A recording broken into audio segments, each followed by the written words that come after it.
Hey everybody, today Rahdo Talks Through episode 69 of the podcast, and happy Black History Month everybody! Welcome to February, and welcome to the podcast. And if you haven't been here before, here's the deal.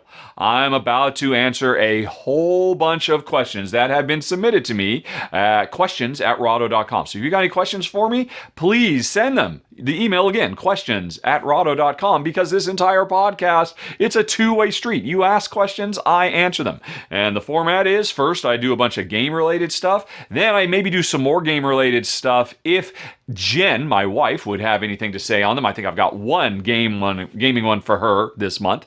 So if you have any questions about games for Jen, again, questions@rahdo.com. And then after all the gaming stuff is out of the way, we do a bunch of personal stuff, and that's where things go all over the place. We'll talk politics, we'll talk controversies, we'll talk dogs and chicken daycare, all that kind of stuff. And that'll be when Jen joins me for the personal. And if you just want to skip around, I don't know if a lot of people know this, I actually dutifully transcribe what every question is in order. So if you're just looking for a particular topic, maybe a question you asked, or maybe one you came here listening for, you can go down and hopefully that'll help you find the question a little bit easier. But, folks, I've dilly-dallied long enough. I got a ton of questions waiting us, so hang on, and we'll be right back.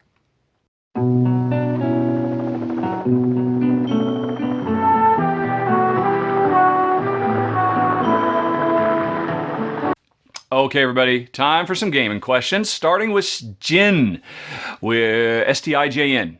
I'm going to assume it's Jin? Anyway, he wants to know, have I ever been approached to review inserts, and if so, have I declined? What are my thoughts? My thoughts are, inserts are cool, but they do not serve a purpose that I want. They are designed to make shorter setup time and longer teardown time. I'm looking for the exact opposite. I like the ritualistic setup. When I first start playing a game, I'm full of energy and excitement and enthusiasm. I don't mind sorting things out and doing all and shuffling decks. When I'm done playing a game, I'm mentally exhausted and I just want to throw it in a box and be done. So inserts are solving a problem that I personally don't have. So they don't work for me. But that said, I have covered some. If we were to search for Rahdo inserts, let's see what we get. We get Insert Here Run Through, which is a video I did for Insert back in 2014. And I've still got those inserts, actually. Although the most recent time I played Escape Curse of the Temple, I found that there's a bunch more Escape stuff that has come out, and it doesn't all necessarily fit in my inserts anymore. So there's another problem with inserts. I just like a big, cavernous, empty box with full of a bunch of plastic baggies full of only loosely at best sorted materials and plenty of room for expansions in the original box. But not only have I covered that, but I also covered the Gloomhaven Gloom box in 2018, and that one I did keep. That one I see the value of, because yeah, there's excitement for setup, but then there's, and Gloom box is pretty cool. But more importantly, my goof check Paulo, he did a whole series. If you do a search for Rahdo insert or Rahdo Meeple Reality, then you will get at least a half a dozen, or if not more, videos that Paulo did where he actually gets on camera and you can say, hey, Paulo, what's going on? And he covers all of these inserts. So if you'd like to see more, obviously Paulo is very organized mentally and physically, and so he loves these things. So you can check out some of those. But that's kind of my feeling about inserts. Alrighty. Next up. Do I have any games that I tend to pull out in seasonal circumstances? A game that could come out when it snows, etc. No, not really. I mean, and even if I did, we wouldn't, because, as is always the case, we're having to play the next game and move forward, and we can't go back. To be fair, I would love a copy of Ugly Christmas Sweaters. I thought that was very cool, and I could imagine maybe making the time in the holiday season to play that, but that's about it. At any given time, I've got 100 or so games that publishers have sent me that I need to cover. So if I've already covered it, it's not going to get played anyway, seasonal timing or not. If I could erase one game from my memory and experience it again for the first time, what would it be? And then he adds, I hope you can list a non-pandemic legacy one. Well, you got me there. That is the one I would choose. I would say Pandemic Legacy Season 1. Oh my gosh. I would so love to experience that again for the first time.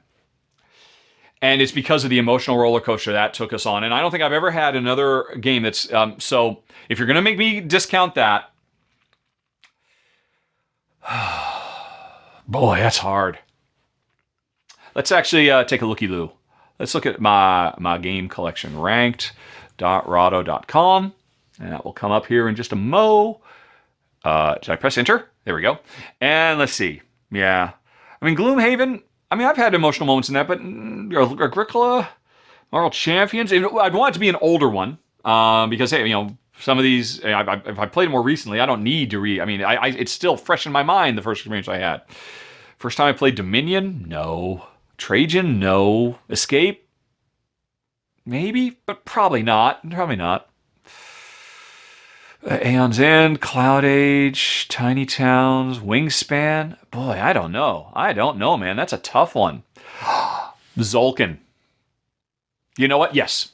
I would say Zolkin the Mayan Calendar, because if I'm trying to recapture, if I can't recapture a big emotional journey that I went on, because board games, generally speaking, don't do that, I would like to capture some kind of sense of awe and wonder. And the first time we ever got to use those gears and saw how they worked in game, that, and also for my wife, that would probably be her choice. Maybe that or Amerigo, because she, the first time she ever got to drop those cubes in the tower. But for now, I'm going to say Zolkin. Good question. All right. Let's see. Or finally, Jin has been writing solo board game reviews for 2 years and wonders if I have any tips. Alrighty. Okay, well, my first tip would be stop writing board game reviews and start filming them. I'm sorry to say, the industry has spoken. The viewers have spoken. Publishers know that all other things being equal, a really great written review will not generate near as much attention as a really great video review.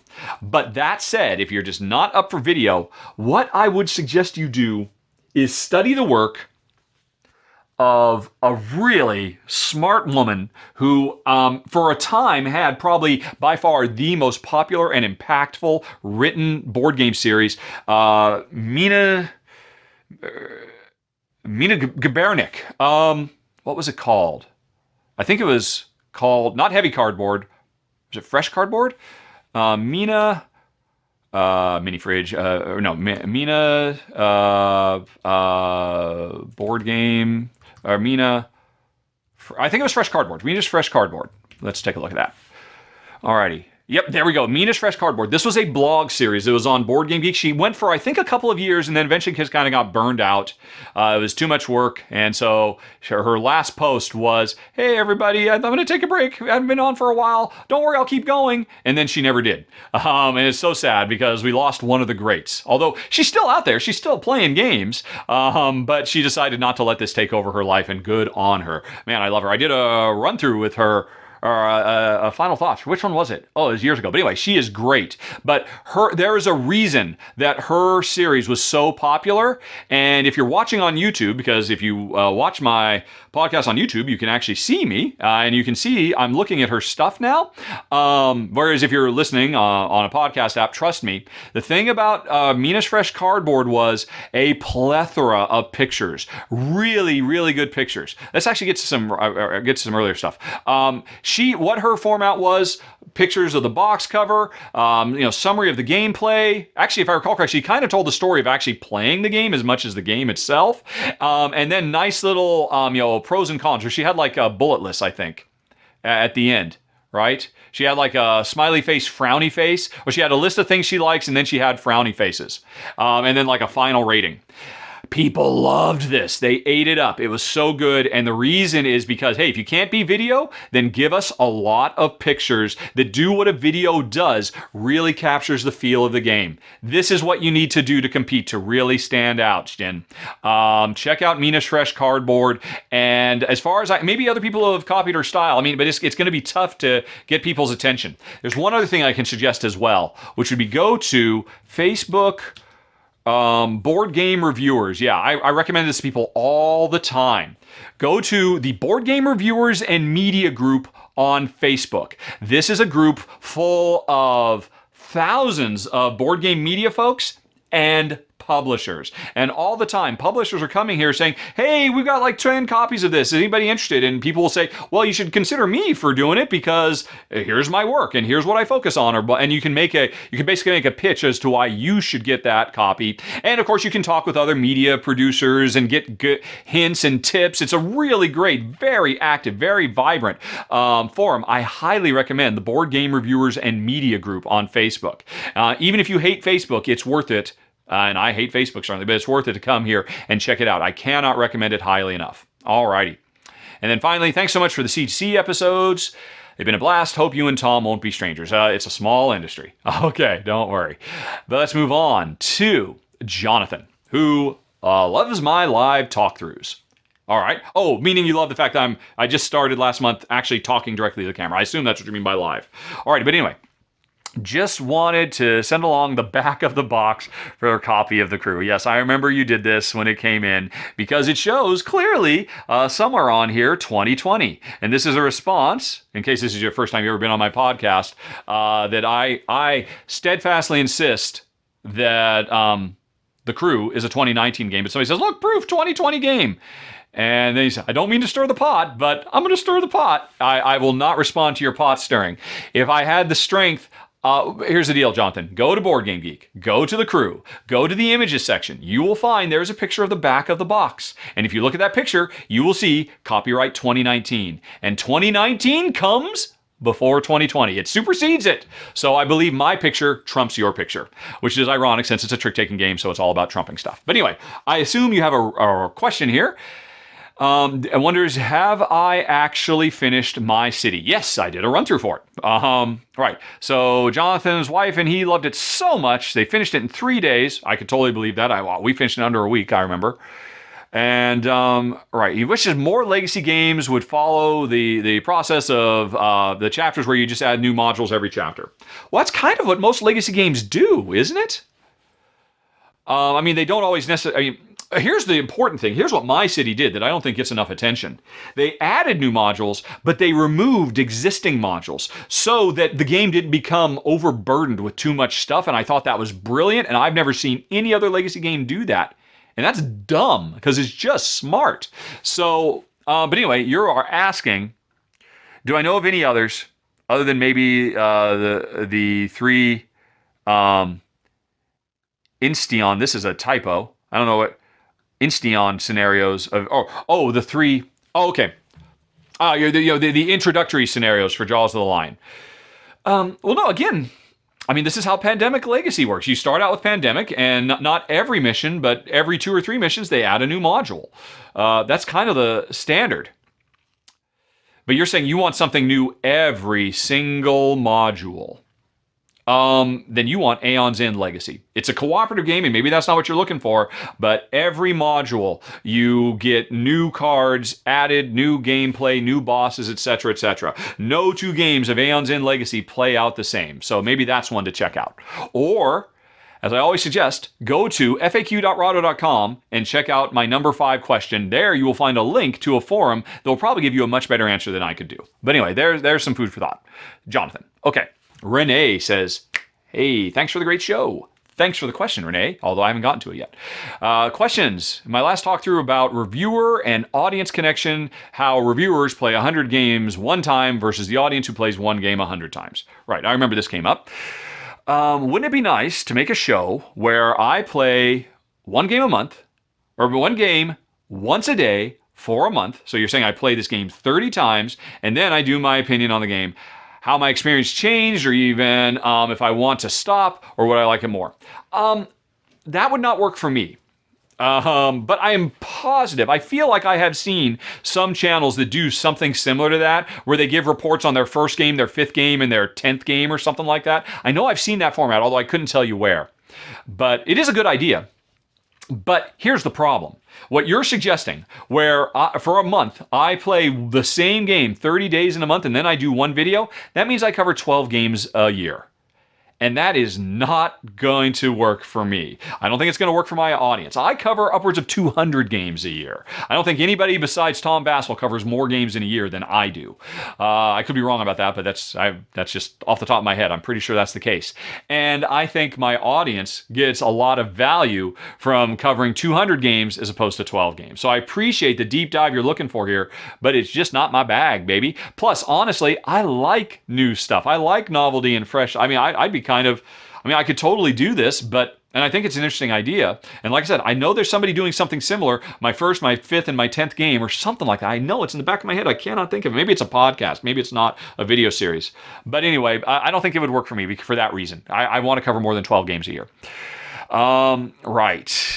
So that would be my response. But thanks for the question, Rainey. And hey, maybe we suggest on board gaming. Maybe somebody will take you up on it. Okay. Nathan. Nathan says he has 1 vote for reading the emails verbatim. He finds it easier to follow. And what does that mean? Well, here's the deal. First of all, folks, I did not read Nathan's email verbatim just now. He wrote, 1 vote for reading the emails verbatim. I find it easier to follow, I think. Whereas I said he finds it easier to follow, he thinks. This is the way I have always presented stuff when I'm reading rules to Jen, when I'm reading emails on the podcast, and probably other points in life. I always kind of reshift the focus, the first person, third person stuff. So it's like I'm telling somebody a story. Rather than just reciting an email, I'm telling the story of the email. I'm bringing myself in as a lead character because I think that just makes it more interesting. But last month in the podcast, I asked, would people prefer I do it one way? And for most of last month's podcast, I read verbatim instead of the way I normally do it. The way I just read now, where I insert myself into the story of the question. And here's the deal. There are thousands of people. I think there's upwards of 8,000 to 10,000 downloads and views my podcast gets every month. And of all the thousands of people who heard me ask that question last month, 5 people answered. Nathan was one. Nathan votes no. Read them verbatim.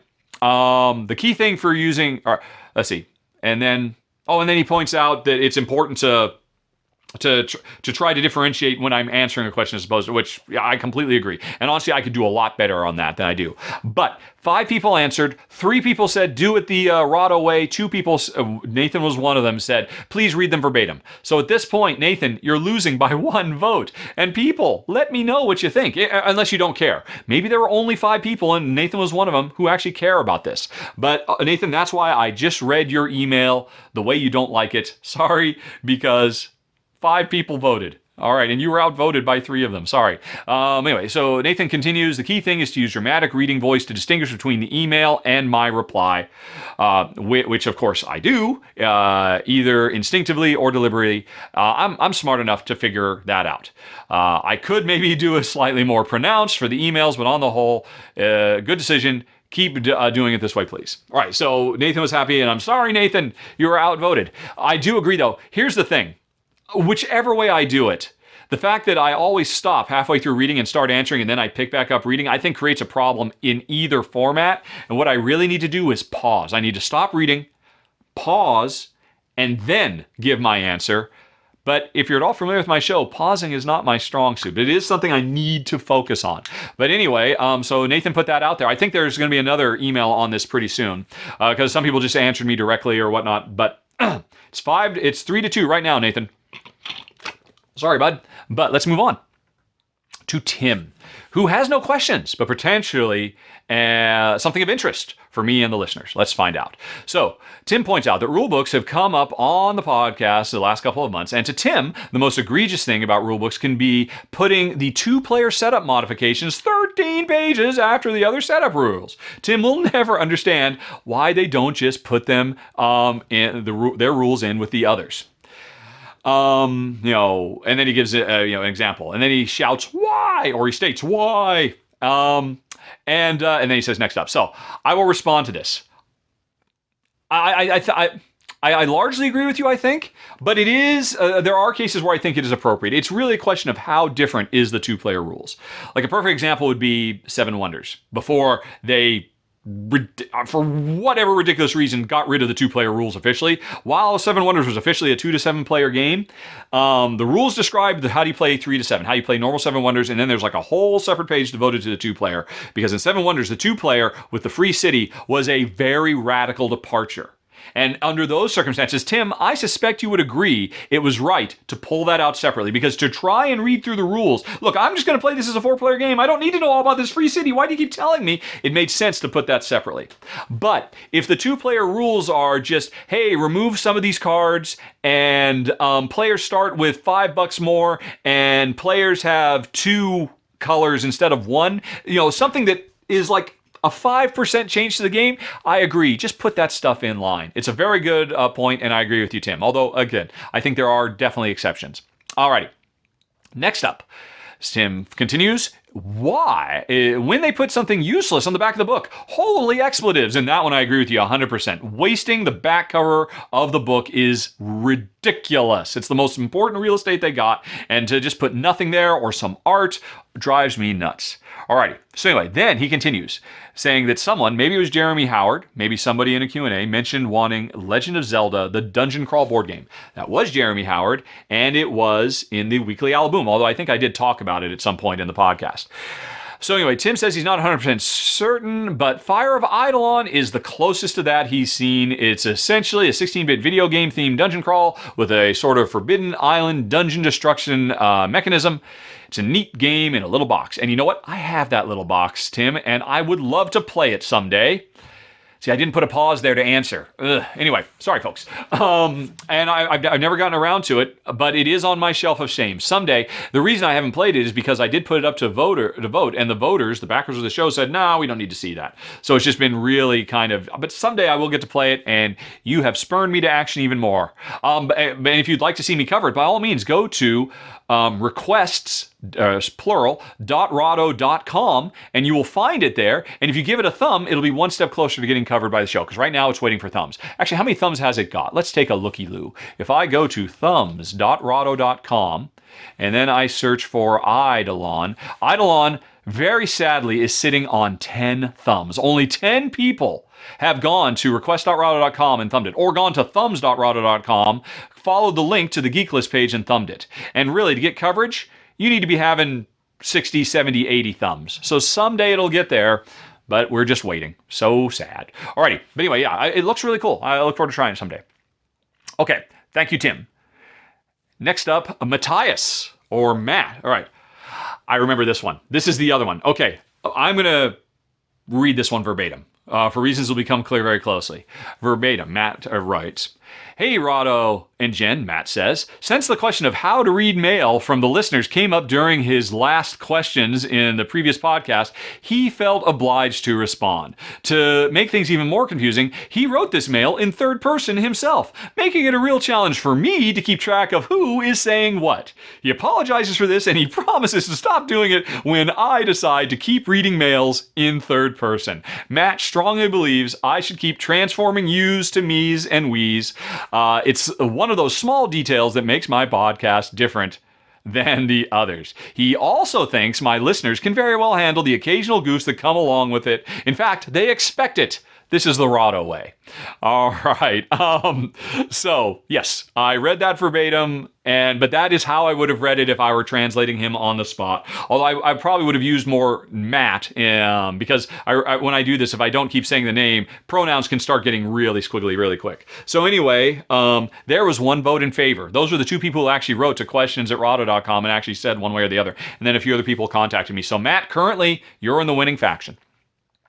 Speaking of the Rahdo way, Matt, he also likes to remind me that in the past, I've always stood for quantity over quality. That's true. Notice how I put the pause in there. And while I now have some of the best video, audio, lighting quality in the board game business. Well, thank you, Matt. That's very kind to say. I don't know if I agree, but I'm working really hard on it. Anyway, he continues. because he wouldn't want this awful trend to make its way into the podcast as well. Okay, by which he's being clever and saying he doesn't want me to become all polished and just read it like a newscaster. Alrighty. All right, but he has actually now stuck a question. Right, so he's wondering, do I have any future plans for Corner to Corner with Tom Vassell? Matt really enjoyed the relaxed pace of discussion between me and Tom. Wow, this is really doing my head in because I keep wanting to adjust it. I mean, mission accomplished, Matt. You're really messing with me. Became one of his favorite board game shows to watch. If not with Tom, would I consider doing a similar live show with other guests? And to answer your last question first, no. Here's the deal. That's a lot of work that Tom was having to do. He was having to juggle a lot of plates, spin a lot of plates, juggle a lot of balls or swords or whatever to keep me and the audience and the format of the show and reading the questions, having back and forth with me, all that stuff. I mean, all I had to do is just show up and just pipe up. He did all the work. I appreciate how much work it is. I don't want to do any of it, especially because he's on a Macintosh, which means he has Ecamm software, which is not available on Windows, and that made it so much easier for him. And there are comparable things to Ecamm on Windows, but nothing anywhere near as good. So, I am not going to do that because that would be a lot of work. That said, I have been doing more top 10 crossovers with people. Maybe I'll continue doing that. Although, man, that's a lot of work too. Anyway, sorry. And as for, well, here's the deal. The morning of our final episode, 10 minutes before, we always got on 10 minutes before and just made sure everything was going fine.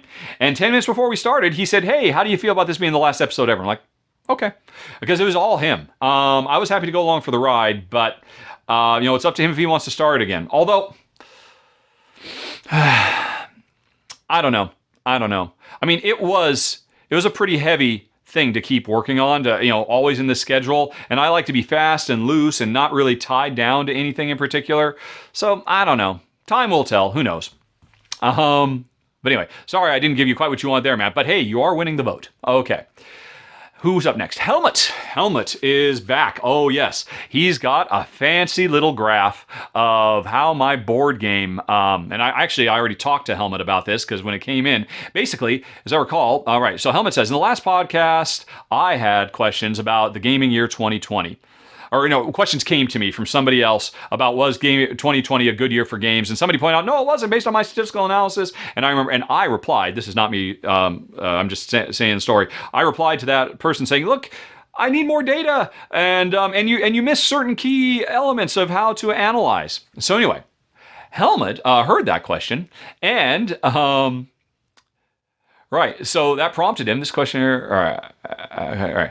I mentioned that I would like to have the games ranked down by any year, and so I started my Rahdo analysis app. Helmut made an app to provide that. And then there's a bitmap with the output, and he points out, here's how you can read it, here's what the different columns read, and stuff like that. And at the end of it, he says, so strictly speaking, 2020 looks very similar to 2018 in terms of overall game quality, and might be superseded once I cover the games that are yet to come. So here's the cool thing.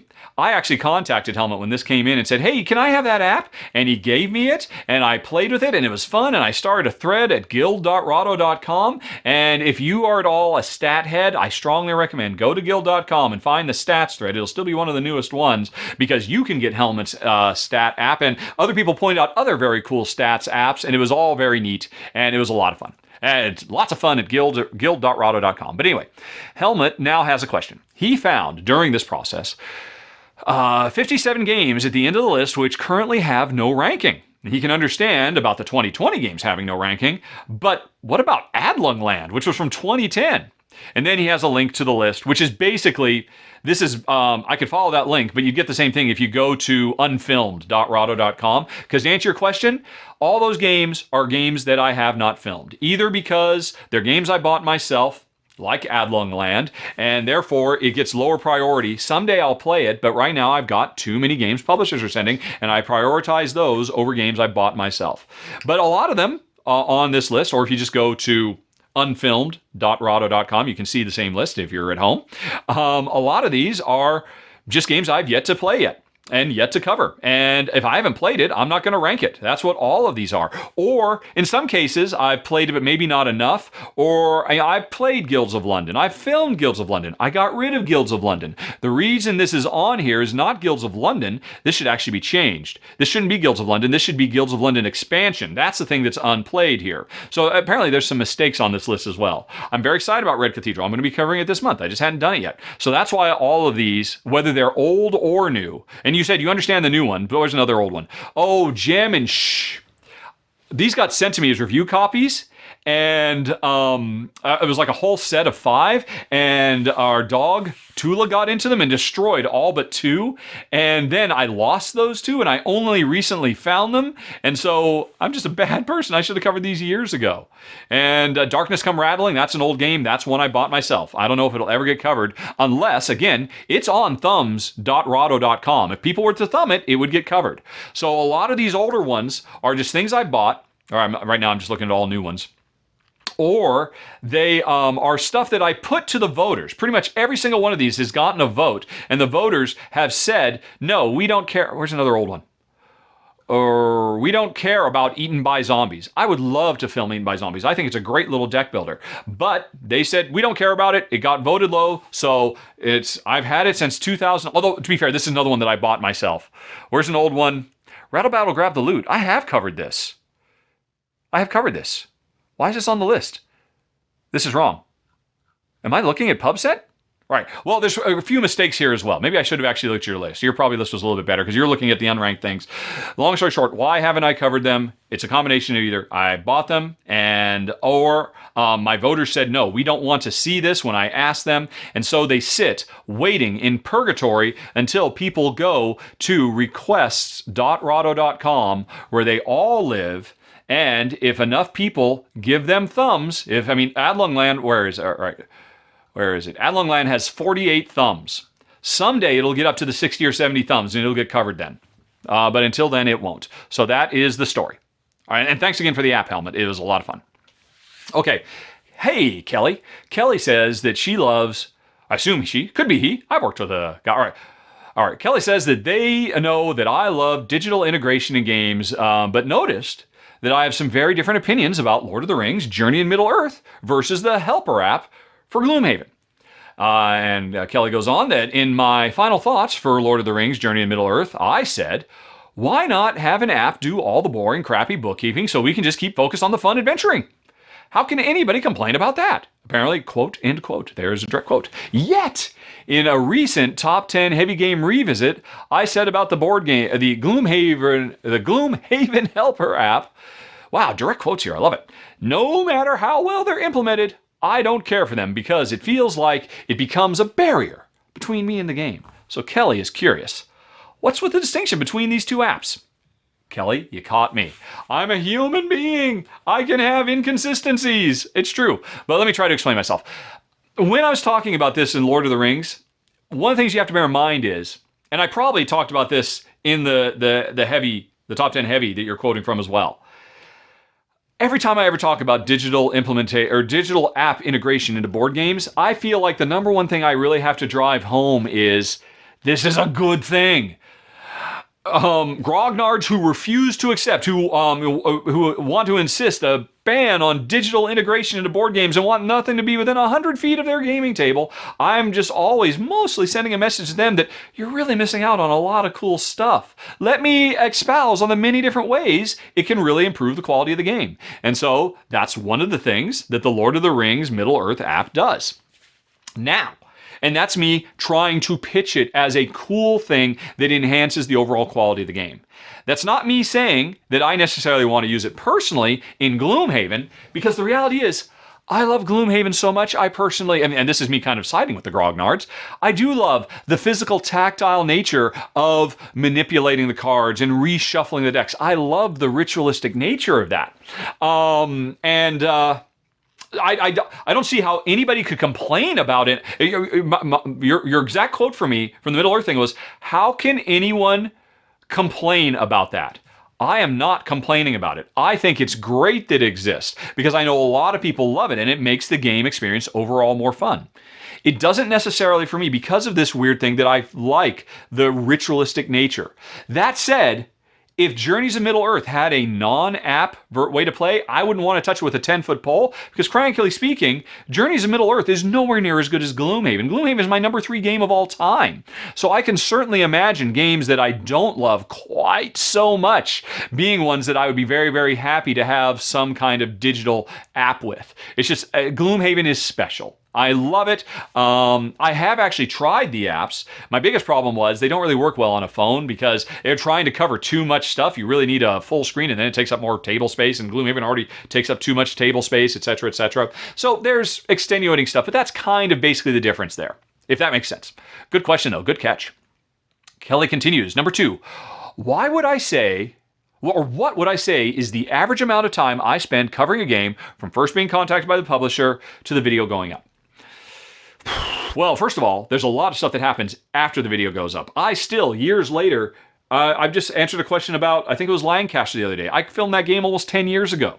So once the game is up, I continue to cover them for years later. But that you asked for when the game goes up. What is the process? A publisher contacts me.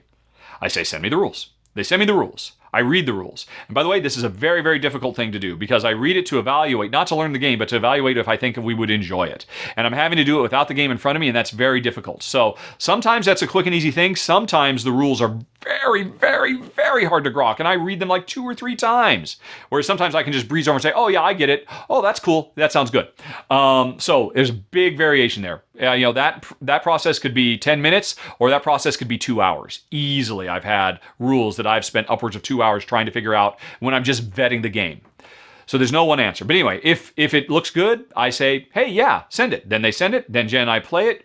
On average, usually a couple of times, sometimes more, especially if it's like a campaign game or a legacy game. Sometimes only once if it was a pretty straightforward game or if it turns out we didn't like it. But, play it a few times. And again, the length of the game, that could be anywhere from a 15-minute filler to a 2+ hour Vita Lasarda game. Then I film it.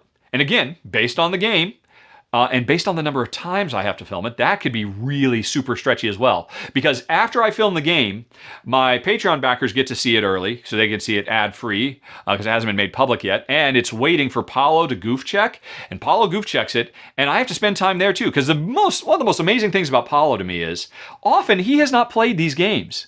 Often he doesn't even have access to the rules because if it's a prototype, it might be really crappy rules that I've been using, or and so basically he'll just watch my run through and say, "Hey, what you just did there doesn't really make sense to me. I don't think that's right. Is that really the way that's supposed to work?" And then I have to do back and forth with him. I mean, Paulo is an amazing brain for board games. It is insane to me that the board game industry has not scooped him up, hired him as a full-time developer, because he knows his brain is a board game. The fact that he will catch goofs that I make that the publishers who are reviewing don't see, even though he's never played the game, because he just knows what's right and knows what's ideal. I mean, he should be a game designer, but he doesn't want to be. If there are any board game publishers, if you want one of the best developers you will ever have, hire Paulo Renato full-time. Contact me. I will get you in touch with him.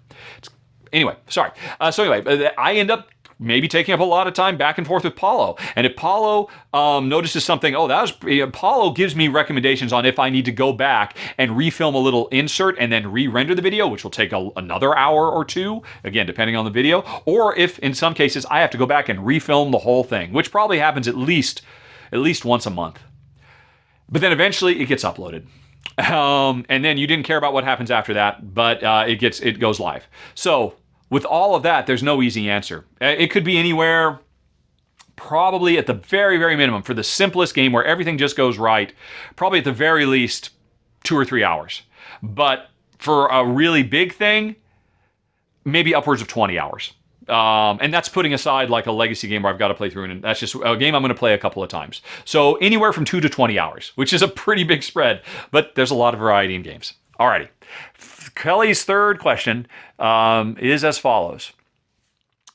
Originally, I was going to cover ISS Vanguard myself, but in the end, I sent it to Shay after realizing that Jen and I were not going to enjoy it.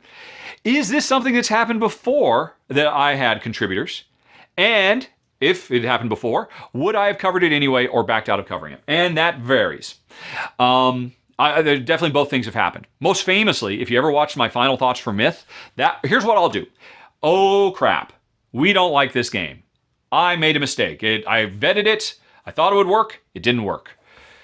Jen doesn't even want to finish playing it. She hates it so much, that or whatever. I contact the publisher. I say, hey, I made a mistake. We didn't like it. I don't think you want me to cover this game because here's what I'll say in my final thoughts. Do you want me to do that? Or, hey, you know what? Just give me an address and no charge. I'll ship it to another reviewer, somebody who would actually like this game, who would do you more good than harm, because it'll probably harm you if I film this. And most of the time publishers say, oh, okay, that's cool. Could you send it over this away? And I say, fine. Let me know when you got your next game. Sorry, it didn't work out. So we all make mistakes sometimes. Occasionally they say, no, go ahead and film it anyway. And like I said, the most famous example of that was Myth. And I have nothing but respect for the publishers of Myth. They knew exactly what I was going to say. And they said, no, we don't mind. Speak your mind, come right out and, let us have it. And I let them have it.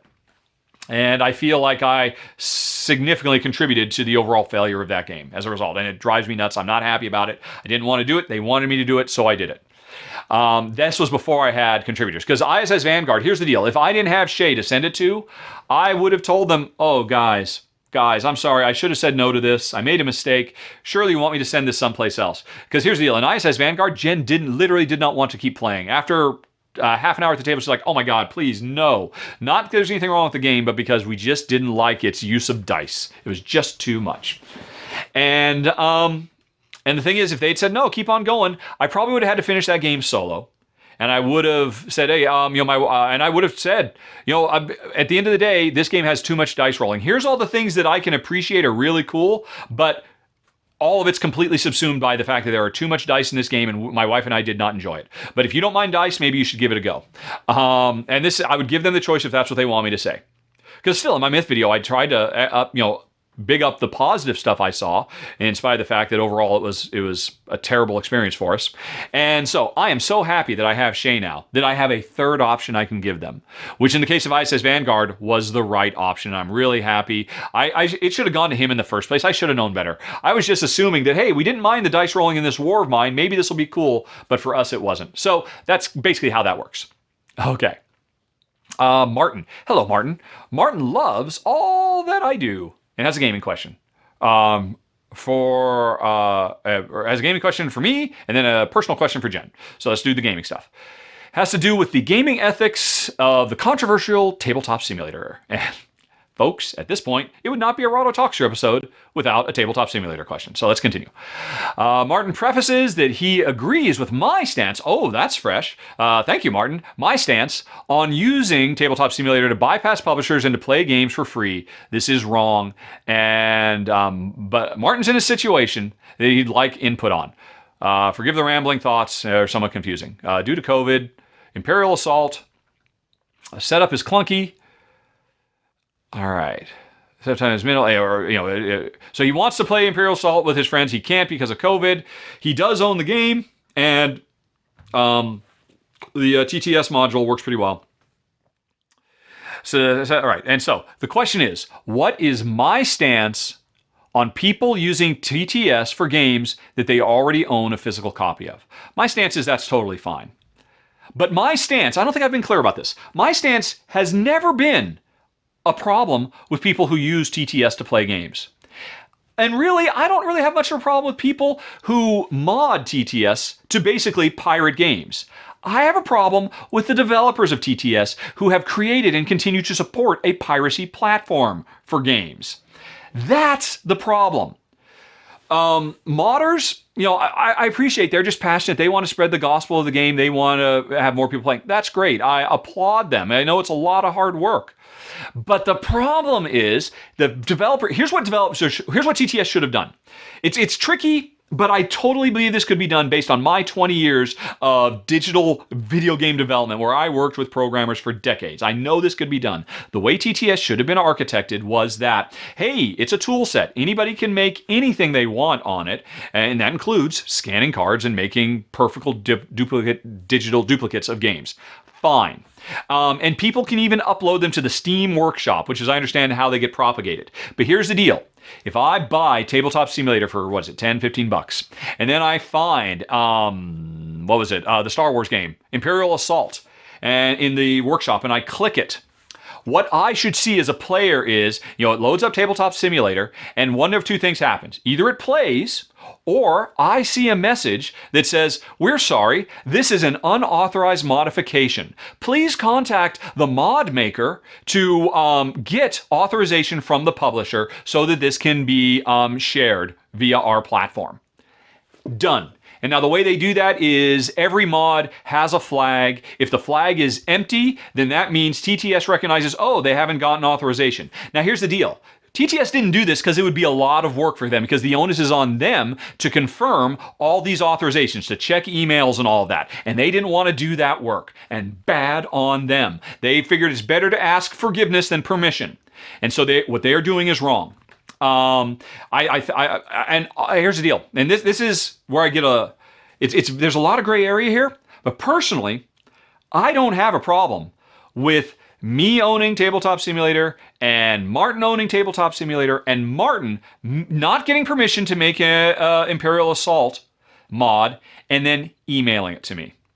It provided Martin owns the game, which, as he says, he does. If Martin bought the game, because to me, on some level, back in the 90s, I had I had HD TV before anybody else had it. So I saw high def Sopranos, and none of my coworkers did back when we were in Oregon, and they all wanted to see my high def stuff. And so I was able to record high def stuff. I was paying for my HBO. I would make I'd burn them on. I had magnetic. I had some kind of special HD tape. I don't forget what it was, or maybe we had watch parties. But anyway, I would let other people watch the high def Sopranos that only I was able to get because nobody else had HD TV at that point in Bend, Oregon. I paid for my HBO. I didn't think I was doing anything wrong. Maybe you could argue I was, but I used to record copies of Star Trek and watch it with other people in their dorm rooms when I was in high school or in college. Star Trek: The Next Generation.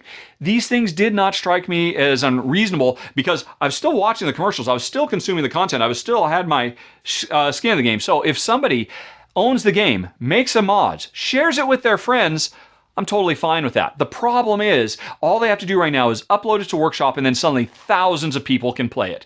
And thousands of people do play it. And that's the equivalent of me recording a copy of Friends, and instead of just sharing it with my friends in the dorm, or not that I had friends in the dorm, but you get the idea. That's me taking my copy I've made and going down to the street corner and selling it to anybody who will walk by. And I think that crosses a line. And TTS has created a system where that's by default what happens, and it's wrong. I was seeing Suzanne Sheldon and some other folks on Twitter were talking about how Tabletop Simulator is actually dangerous for publishers because they have very limited and restricted rights if they're making a Star Wars game, that they have to adhere to all these rights. Somebody making an Imperial Assault app that anybody can play without spending money could make the publisher lose their license to make that game because they have broken, because they can be held accountable for it. And that's crap. And that's what TTS is doing. It's totally unacceptable. TTS is totally in the wrong. And therein ends my rant, which I have to do every month, about TTS. And I suggest everybody go over to Tabletopia because Tabletopia does it right and they deserve your support. And TTS, strictly speaking, does not, because what they have done is immoral and wrong. Alrighty, anyway, sorry. So, to answer your question, no, I think you're cool. It's not your fault, it's TTS's fault for creating this circumstance, Martin. Anyway, continuing back to Martin, he says that he agrees there's a gray area for TTS on the minority of people that already own the game and wouldn't use it for new games. If Final Fantasy had an official online interface to play, then I would definitely use this, but it does not exist. I'm at a point where I've given FFG several $100s, and again, you're justifying yourself. I think you're fine. I think the mod makers are fine. I think TTS is in the wrong here. Anyway, I agree with your view that using Tabletop Simulator to bypass the production line is abhorrent, and I will, and definitely when COVID's over, he's going to go back to normal. So anyway, that's cool. And then he has questions, and there's a picture of a dog and all of that, and that'll come up later in the personals. Right, what are we at now? We are at almost 50 minutes. Let's continue. Gerard says, alrighty, I tried searching Gerard tried searching. I messed up there. I was starting to read verbatim. Gerard recently searched for my top 10 legacy campaign games but was unsuccessful. Is there somewhere else you can let me venture? So he's asking, where is it? I've never done it because there aren't enough legacy games. Now you're saying legacy / campaign. That's interesting. But yeah, I could do I don't think I would do that. There is a difference between a legacy game and just a campaign game, and it really bugs me that people conflate the two and say, "Oh, is it a legacy game?" Yeah, it's a legacy game, except that you don't have any permanent changes. Okay, then it's not a legacy game; it's a campaign game. It's a different thing, and it drives me nuts. So I certainly want to do a list that conflates the two because that drives. I think that's an unfortunate overlap that causes people to constantly have to explain when we have perfectly good terms. I haven't done legacy because I don't even think I've played 10 legacy games yet because they're not taking over the industry like everybody was worried about. And right. So yeah, that's why I just haven't gotten it yet. Anyway, Gerard has finished My City. Charterstone is still his favorite. It's one of ours. We love it. I played a few, but I was wondering if a top 5 would be. You know what? Let's do this. Let's do this thing, Gerard. Let's go back to Board Game Geek and let's find My City. That's a legacy game. That's a proper legacy game. And I believe when I look at this, I will be able to say, show me the family for legacy games. Mechanism Legacy. There we go. So here's a list. Right. No, I need the top games. I need all the games. See, all 76. A lot of these are going to be expansions, and I bet a lot of these are not. But anyway, what do we sort by? Aeon's End Legacy is definitely in the top 5. Android Netrunner Terminal Directive. I don't even know anything about that. Betrayal Legacy, wouldn't play it. It doesn't support 2. Big Picture, never heard of it. Blank, I think that's a party game. Centauri Alpha Abandoned, that's a 4X game, not really our thing. Charterstone, that would be in the top 5. Probably. Chronicles never came out. Clank Legacy, I don't think that would be in the top 5, but that would be in the top 10 because I think I've only played 10. We'll find out as we keep going. Right, these don't exist. I never heard of these. Dragonfire, I am not going to consider Dragonfire or Shadowrun Crossfire legacy games. Strictly speaking, by the letter of the law they are, but they are not enough. It is not a requirement to use stickers to get the full experience of those games. So I'm not going to consider them legacy, even though I don't begrudge anybody. First Martians, that is opening envelopes is not legacy. Sorry. I realize you can't then reseal the envelope, but it's still not a legacy game. Flipkart, I've never heard of. Frosthaven, I'm just going to Frosthaven, Jaws of the Lion, Gloomhaven. That's all one entry. It's Gloomhaven. It's my number 2 because Pandemic Legacy is my number 1. Lots of expansion-y business. Boop.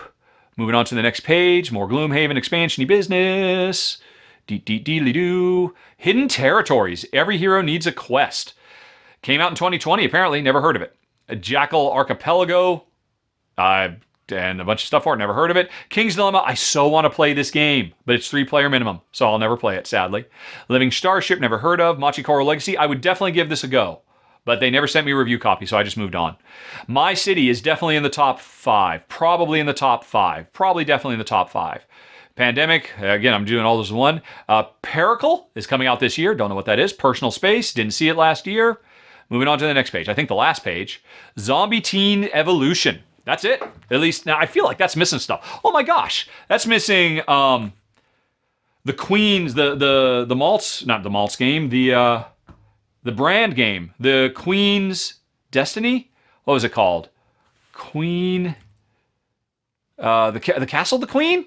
Oh my gosh, that's driving me nuts. All right, I can't think of the name of it. So what's another game they did? They did Village. And then I will find... No, not Village. Oh my gosh. What else did they do? That's all I can think of is Village. Just give me Village. Although they've done many, many things. Many great things. But my brain... I'm freaking out now that I can't think of the name of their wonderful... All right, where is the name? There we go. Inca Brand. And she is probably the most unsung designer in the industry, and that is a crying shame because she does amazing stuff. Let's look at her top-ranked stuff so I can find there. Apparently, it's not ranked higher than all this other stuff. Oh my gosh, I did not expect this to be quite so hard to find. The Rise of Queensdale. Rise of Queensdale is in the list. That's pretty much it. So you can see I'm nowhere near 10.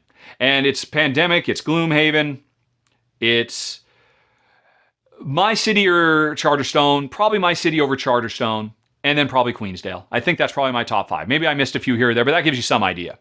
We got a long ways to go before Legacy takes over the industry. Alrighty. And then we have Gerald, although it's a different Gerald. No, I was just talking to Gerard. Oh, I'm so sorry. Every month I mess up. Gerald and Gerard, two of the most frequent questioners. All right, so that was Gerard. Here's Gerald. Sorry if I got that wrong before. Gerald loves Star Trek, even more than Star Wars 4, 5, and 6. And he recalls me saying that I wished the existing Star Trek game had a friendly 2-player variant or cooperative mode because it's the most thematic Star Trek game.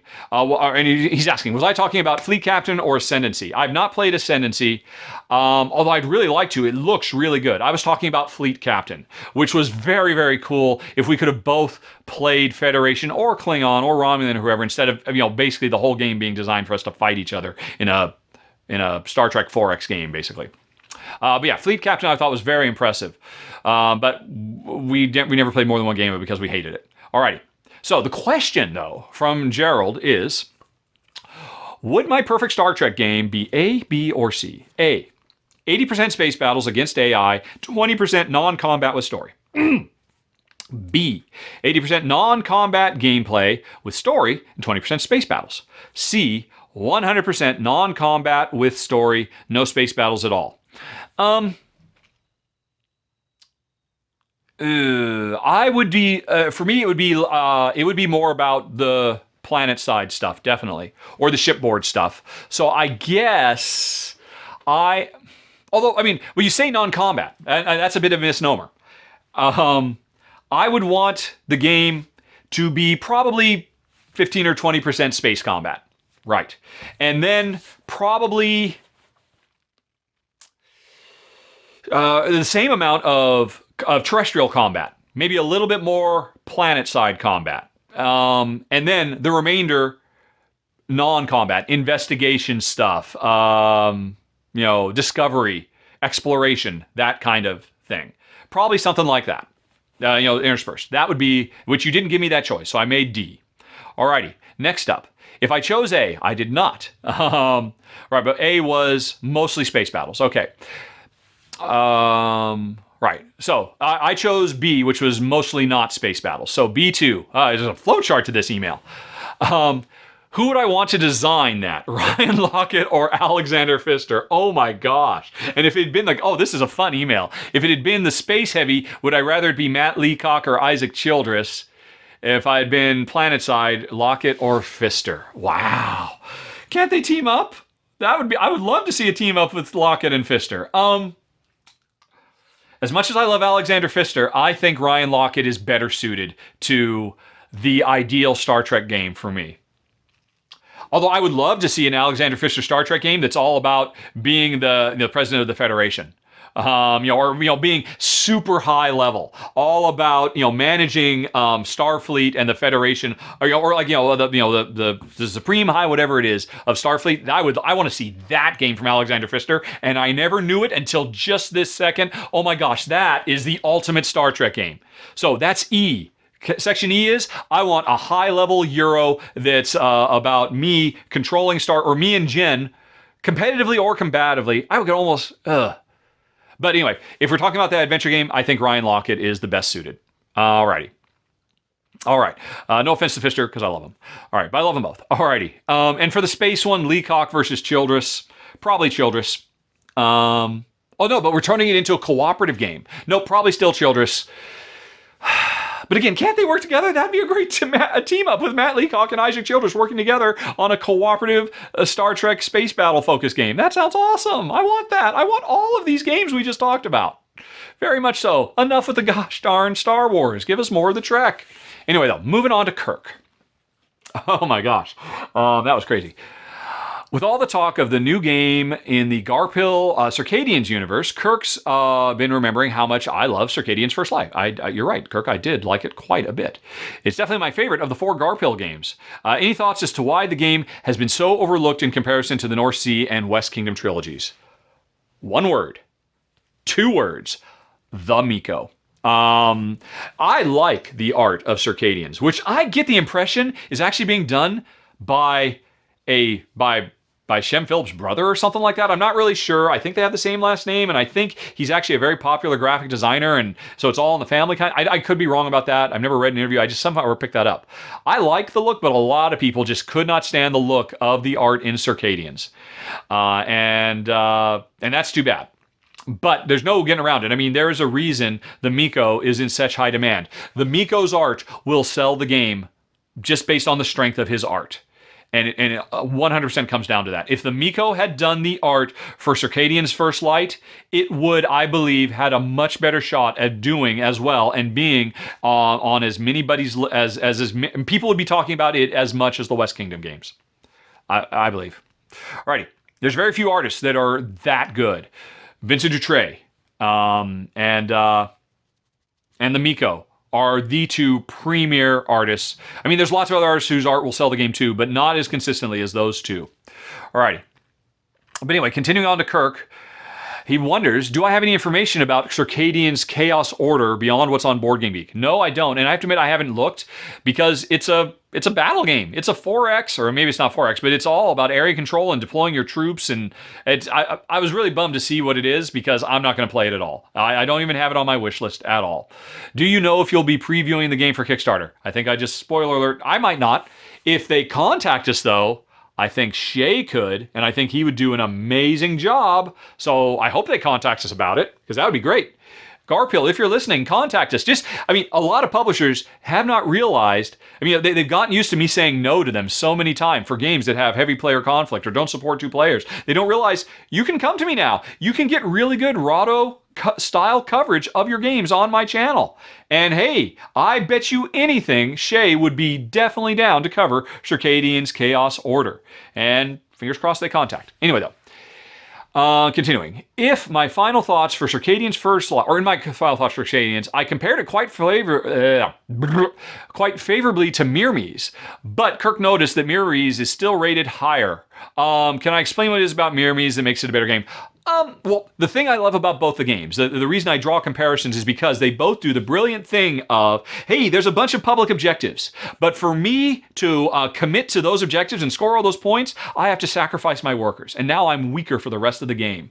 But anybody could grab them anytime you want, so there's like this push your luck, daring, who's going to be the first to give up a worker to complete that if we've both done it. I think that's so great, and I loved it in Myrmes, I love it here. In Circadian First Light, and everybody should check out Circadian's First Light, quite frankly, and Myrmes for that matter. But Myrmes, on the whole, I think I just like. I thought it had more interesting stuff going on with its replication. Okay. The big thing that puts Myrmes over them. To be fair, I prefer the dice drafting stuff in Circadians over the more traditional worker placement stuff in Myrmes. But the other thing I love about Myrmes is just how insanely, incredibly, over-the-top brutal it is. It is a very, very hard game to survive. And Circadians is more of just kind of a lighthearted race to complete stuff. So that's, I think, the thing that puts Myrmes over the top relative to Circadians. Although, again, it's also great. Alrighty. All right. Oh, here's another one. Perhaps I much prefer when you translate. That was vote number 2 for me converting emails on the fly. Maybe Kirk's just gotten used to it, but it was quite confusing in the last talks through when I read them straight. Yeah. All right. So that was it for Kirk. And okay, this is the last one. Yay. All right. And this one is from, to be very careful because I don't want to say his whole name. Let me go on ahead and make this a bit bigger. Steven. Right. Now that I'm actually showing emails, I'm trying to be very careful not to tell people's entire names, just their first name. And as I recall, Steven in his SIG down at the bottom had his full name and his email address and his work. And I was like, I don't want to put your phone number out on public. So I had to be careful for this one. Anyway, though. So Steven says, hey, Rahdo. Steven's been a big fan for the last few years, longtime listener, mostly play with the wife only, while trying to convince the family to play, family and friends. Question. Trying to find a good game for his wife to enjoy. She likes Crunchy Euros. Her favorite games are Zolkins and Teotihuacan. Loves other games by Daniele Tessini and Simone Luciani. Which is better? So here's the question. Which, he wants me to rate these games. Marco Polo 2, Lorenzo the Magnifico, Grand Austria Hotel, and any other suggestions. Any other suggestions are all of them. They're all great. And if you want to know how I rank all of them, just go to ranked.rahdo.com. You'll find them all there, and you'll be able to see which ones we rank the highest. Let's see if I can be consistent. I believe of all of these, I probably rank the ones you listed. I rank Grand Hotel the highest, then Marco Polo, then Lorenzo. Of the Marco Polos, I prefer 1 to 2, but they're both great. I'm happy playing either. I just like 1. Actually, Jen likes 2 more than 1. I like 1 more than 2. But hey, you can mix and match them. Get them both. But yeah, Hotel, and then Polo, and then Magnifico. Zolkin over all of them. But again, you can find all of that at ranked.rahdo.com. And then he continues with a personal question, which we'll get to in the personal section. And folks, I think that's it.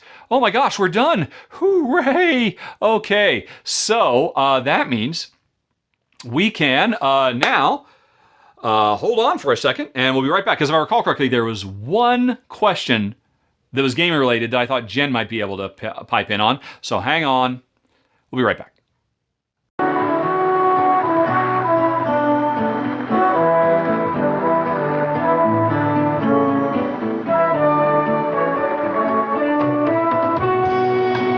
Hey everybody, welcome back. One more game question. Sadly, as folks always, please, if you have game questions for Jen, she'd happily answer them.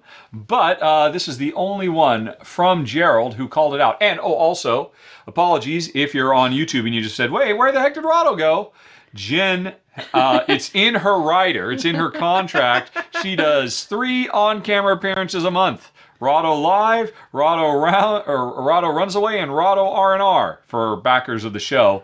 And so she is not signing up for a 4th, so the camera is off, and now all you get to look at is the emails themselves. But to the question from Gerald, Honey Pie, yes, we've got 2 batches of games for you to pick. Okay. Batch 1. Yes, I see. And this is if you could only play these 3 games for the rest of your life. Shadowrun Crossfire, Aeon's End, and Pandemic. Or Trajan, Dominion, and Agricola. I am going to go... Oh, that's really hard. You must pick. Oh, man. Each bath. Yes, can there only was a have typo 2 in the email. He said baths instead of batches, but... I'd like to have 2 baths. Oh, you can also, in each of these batches, you can have 2 expansions. So that extends them a little bit. Yeah. Not that that means anything to you, but... Well, it does, because it's different pandemics that we can play, and different... Yes, but I mean, it's different expansions. I'm going to go with batch B. That's what I figured. You're going to go for Trajan, Dominion, and Agricola. Yep. Alrighty. I, after long and careful consideration, would probably go for Crossfire, Aeon's End, and Pandemic. Yeah. And now we scroll down to the second part, and there's nothing more to say. Basically, Gerald was trying to get to the bottom of if we prefer cooperative or competitive. And you didn't even see that sentence in the email? I didn't even. You chose 3 competitive games instead of 3 cooperative games. I was busy looking at the bath. You were too busy stuck on the fact that maybe he did that on purpose to distract you so you wouldn't be, Well, it's also he was bolded. kind of leading the witness there. Look at it. It looks like it's bolded. He did, in fact, bold the word bath for reasons I do not know. Because I wasn't supposed to see competitive versus... Exactly. So you chose 3 competitive games instead of 3 cooperative games. Yes, I do see that now. What do you think that says? You don't like working with people. You like crushing and seeing them flee before you. Well, maybe not that, but I don't like being on camera. How about that? Yep. Would Batch A have been any more enticing if instead of Shadowrun Crossfire he had put in Gloomhaven, which would have been the smart one to put in? If it had been Gloomhaven, Pandemic, and Aeon's End. That makes it unanswerable. Well, you have to answer now. Oh, okay, then I'll just say yes. Because I mean, either one I would be totally happy with. But which one? Do you find yourself leaning towards the competitive stuff? Well, I like playing with you, so cooperative is really nice. Yes, but the majority of games we play are not cooperative, and more often than not, you don't enjoy cooperative games. Yeah, but I enjoy those, so they're a good selection. And also, if they're cooperative, usually you handle all of the heavy-duty lifting. I handle all the heavy-duty lifting anyway. Yeah. All the maintenance and upkeep and all of that. Yeah. But that's one of the reasons I don't like cooperative games, is there tends to be a lot more minutia. I don't know that that's true. But there we go, folks. That was the one gaming-related question for Jen this now month. Oh, wait, okay. Pandemic has a lot of minutia. And Agricola doesn't? It's not minutia. It's actually interesting. No, it's games. having to put out all those little pieces every round and reveal new cards and all of that stuff. There is just as much minutia in Agricola as Pandemic. No, there is not. Yes, there is. Trust me, I'm the one who handles all of it, so I know better. Gloomhaven is super minutia. Gloomhaven is super minutiae, which is maybe why he put Shadowrun Crossfire instead, because it's very, very light on the minutia. Oh, I see. Maybe that's why he did that. Maybe he was anticipating the minutia issues. I don't know. Okay. I don't know how well Gerald knows us. Now I'm getting kind of freaked out a little bit. If he came up with a distraction so you wouldn't see the actual sentence because he knew you'd be drawn to a bold bath. And anyway, so that was it for the final gaming question, folks. And now hold on, we'll be right back and go on into the personal Q&A where there will be many controversies afoot. Oh, yes. We'll be right back.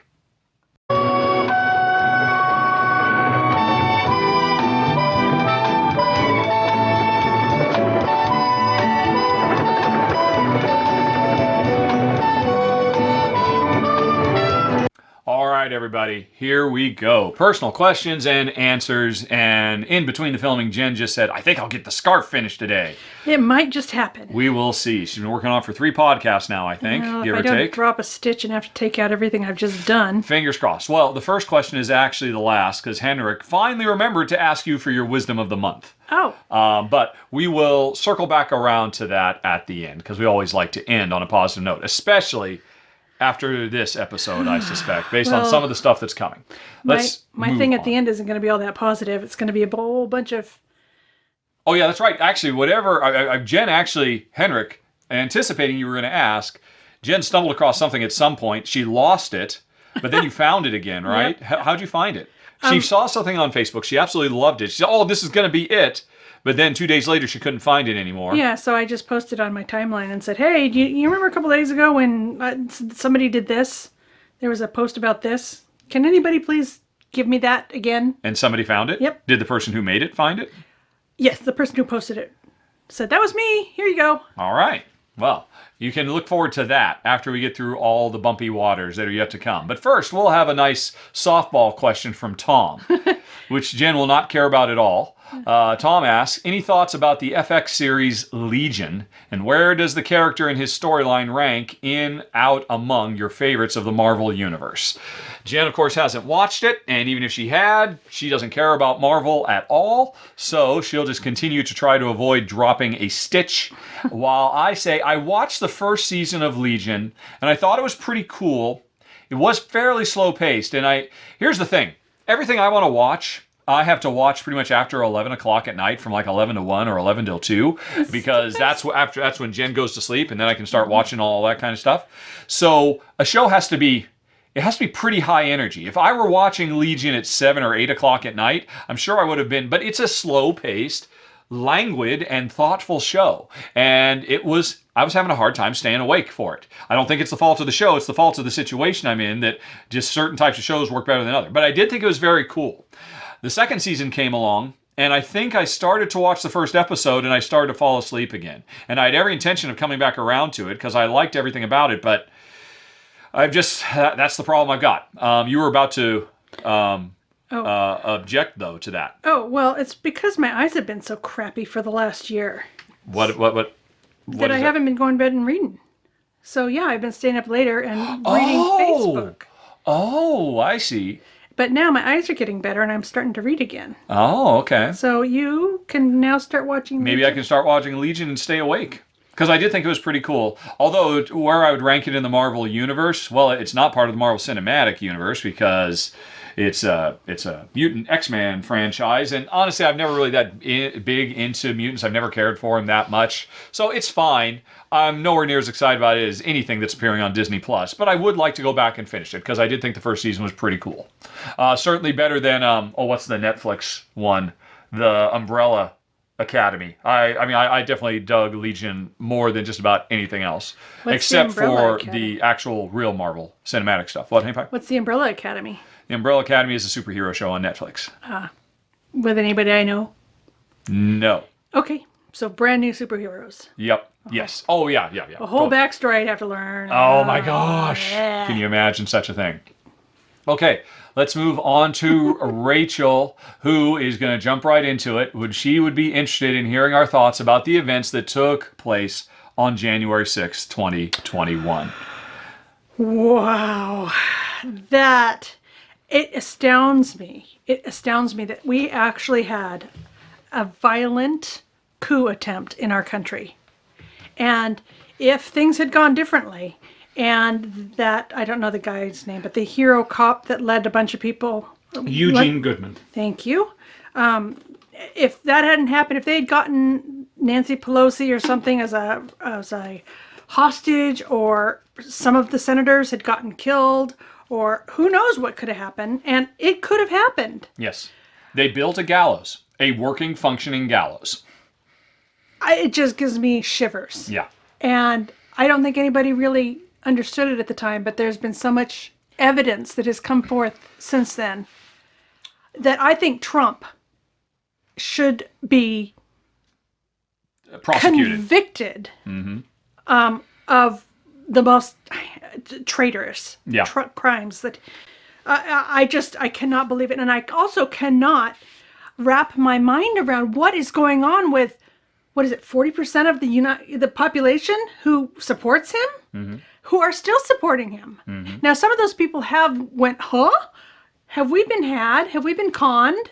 So maybe it's only 20% of the population now, or I'd like to say maybe 10%, the really diehard people that, went deep into the conspiracy theories and stuff. But I am just absolutely floored. It's so far outside of my realm of what I would have ever considered possible. Yeah. Yeah, it was weird that as it was happening on the day, for the most part, it almost seemed like Keystone Cops, because most of the early footage that came out was just goofy, weird, odd stuff. Just like, well, those are a bunch of misguided people, like staying within the rope lines as they were going through like the main room and just mostly walking around taking selfies and whatnot. But as the days continued on and all the footage of the violence, which we didn't see right up front, started to come to the fore. It's shocking. And I don't know. I hope that and Jen's right. It's Trump. Trump is the ultimate culmination of what the conservative, the Republican Party has been pushing as an agenda for going back well before Sarah Palin. Hey, who'd be a great vice president? Sarah Palin. Sarah Palin leads to January 6th because she signals a change in attitude, a lack of reverence, all kinds of things. And but it goes way beyond that. The Republican Party, bread and butter, has been forever trying to convince their constituents. What was Ronald Reagan's line? There's no more frightening words in the English language than "I'm from the government and I'm here to help."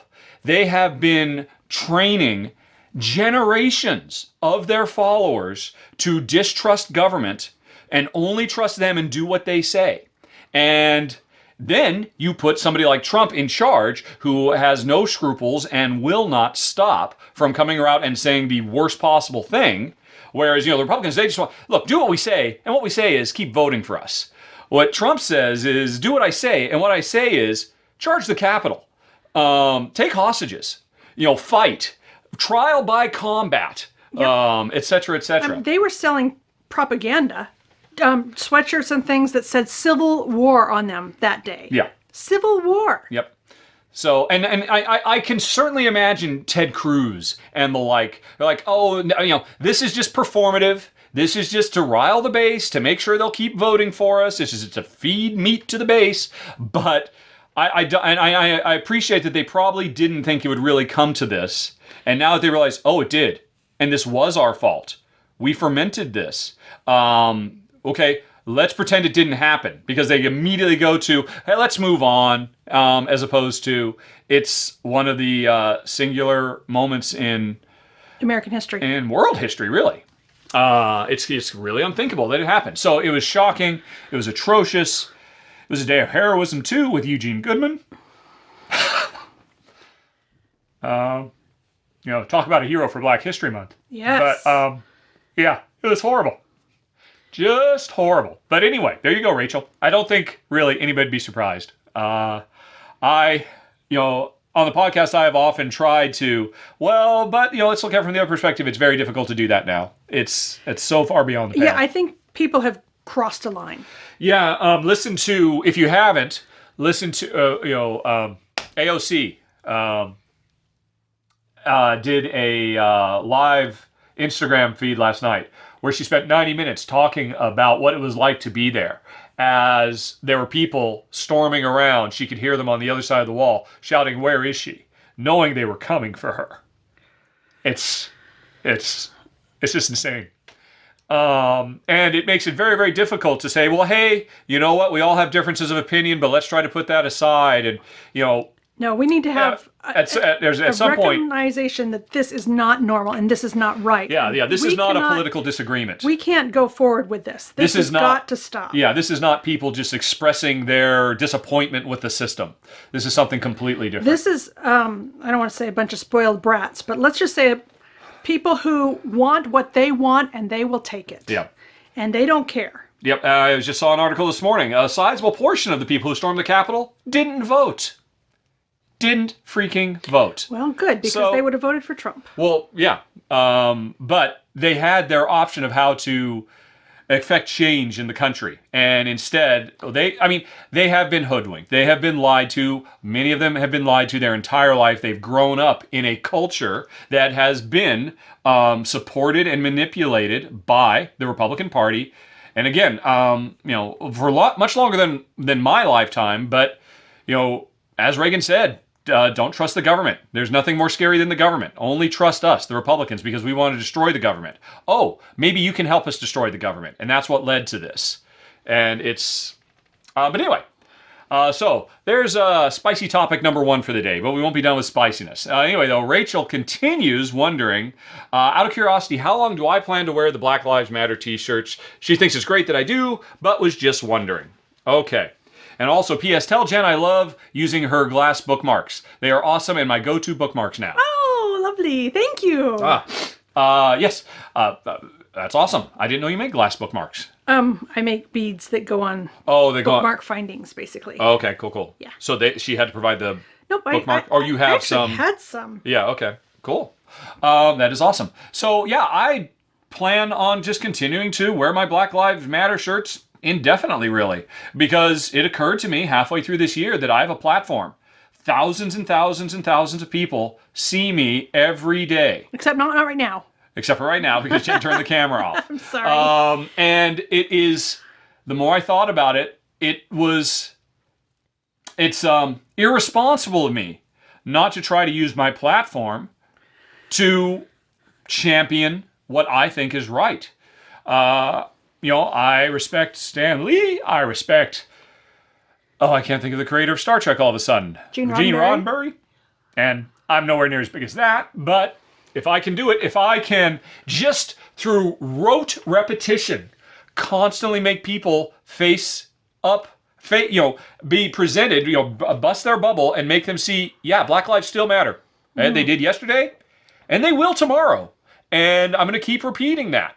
And I'd like to say until racial equality is achieved, but obviously I instead have to say I think I'm going to be continuing to do it for the rest of the life of my channel.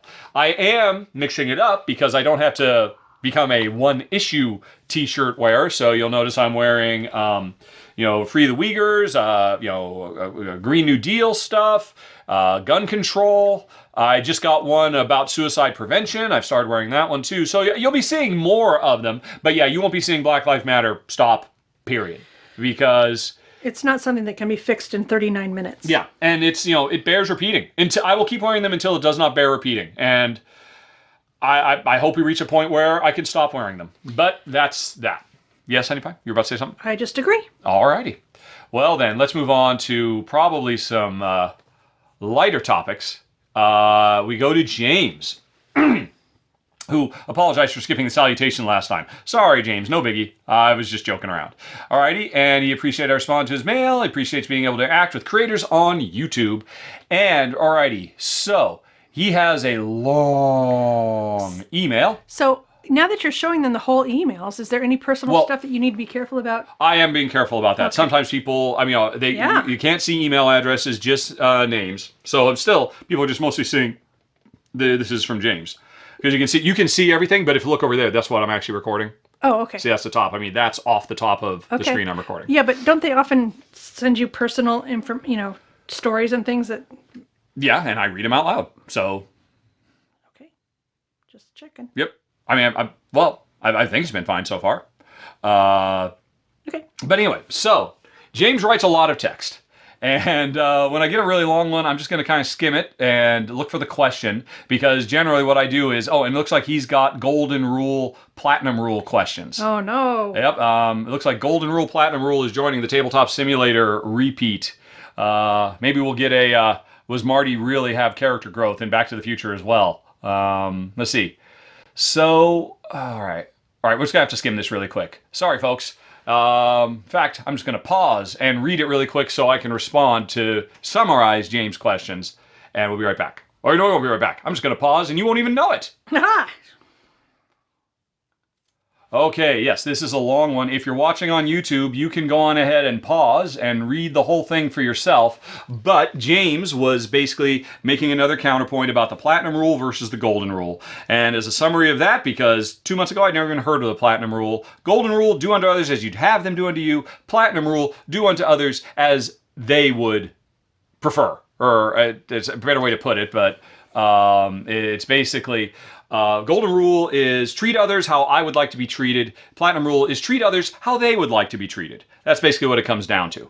And James was making further points about how you could argue that the golden rule is very selfish because it puts you at the center. You trying to ascribe your own motives, your own feelings, your own wants and desires on somebody else, and that may not be fair. That may not quite reach the same, the best possible results. Whereas the platinum rule, I had argued the fundamental problem with the platinum rule is, how can I truly know what another person wants? I could take my best educated guess, but I know deep in my own heart of hearts what it means to treat me with respect and dignity and all the rest of it. So just do, unless I'm somebody who's literally a sadomasochist and wants people to, belittle me, or, if that's the case, then the golden rule does not apply. But basically, James, my response to all that is, the interesting thing about the golden rule is it's kind of got a bit of a loophole built in.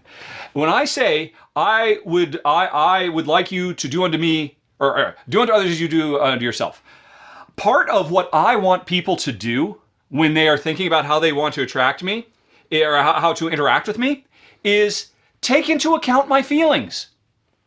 And boom, instantly done. The platinum rule is completely enclosed within the golden rule.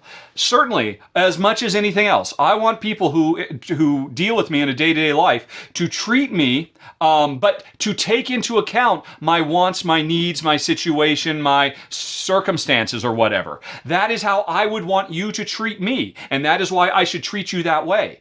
So what the golden rule is saying, part of it is also take into account the needs of other people, because you want that for yourself. That is the definition of the platinum rule. So boom, boom, I think I have once and for all solved the gold platinum rule, in that they are really very simpatico. And hopefully that works for you too, buddy. Okay. Then we will move on. Sorry, folks, it was a very long email. You can check out on YouTube if you want to see the whole thing. Because it was very well thought out, very passionately argued. All right. But we got a lot of questions. I couldn't read the whole thing. Okay. So, and we move right on to Nathan, who's platinum versus gold. It's a second philosophical discussion about the platinum and golden rules. Alrighty. So, and he says right up front, this turned into a longish one. And oh my goodness, yes it is. Again, if you're on YouTube, isn't it nice that you can go on ahead and pause and read all of this? It is quite a bit. And I'm afraid it's just a bit too much to read the whole thing verbatim because it goes on for quite a while. But anyway, I do see a question. I asked in response to this in the last podcast, how do you know what someone else wants you to do unto them? The answer is you ask. I'm going to stop you right there and say I believe I just addressed this in the previous one. The golden rule says, do unto others as you would have them do unto you. I think I would have anybody do unto me by trying to find out what it is I want and what I need and ask. And therefore, the golden rule triumphs.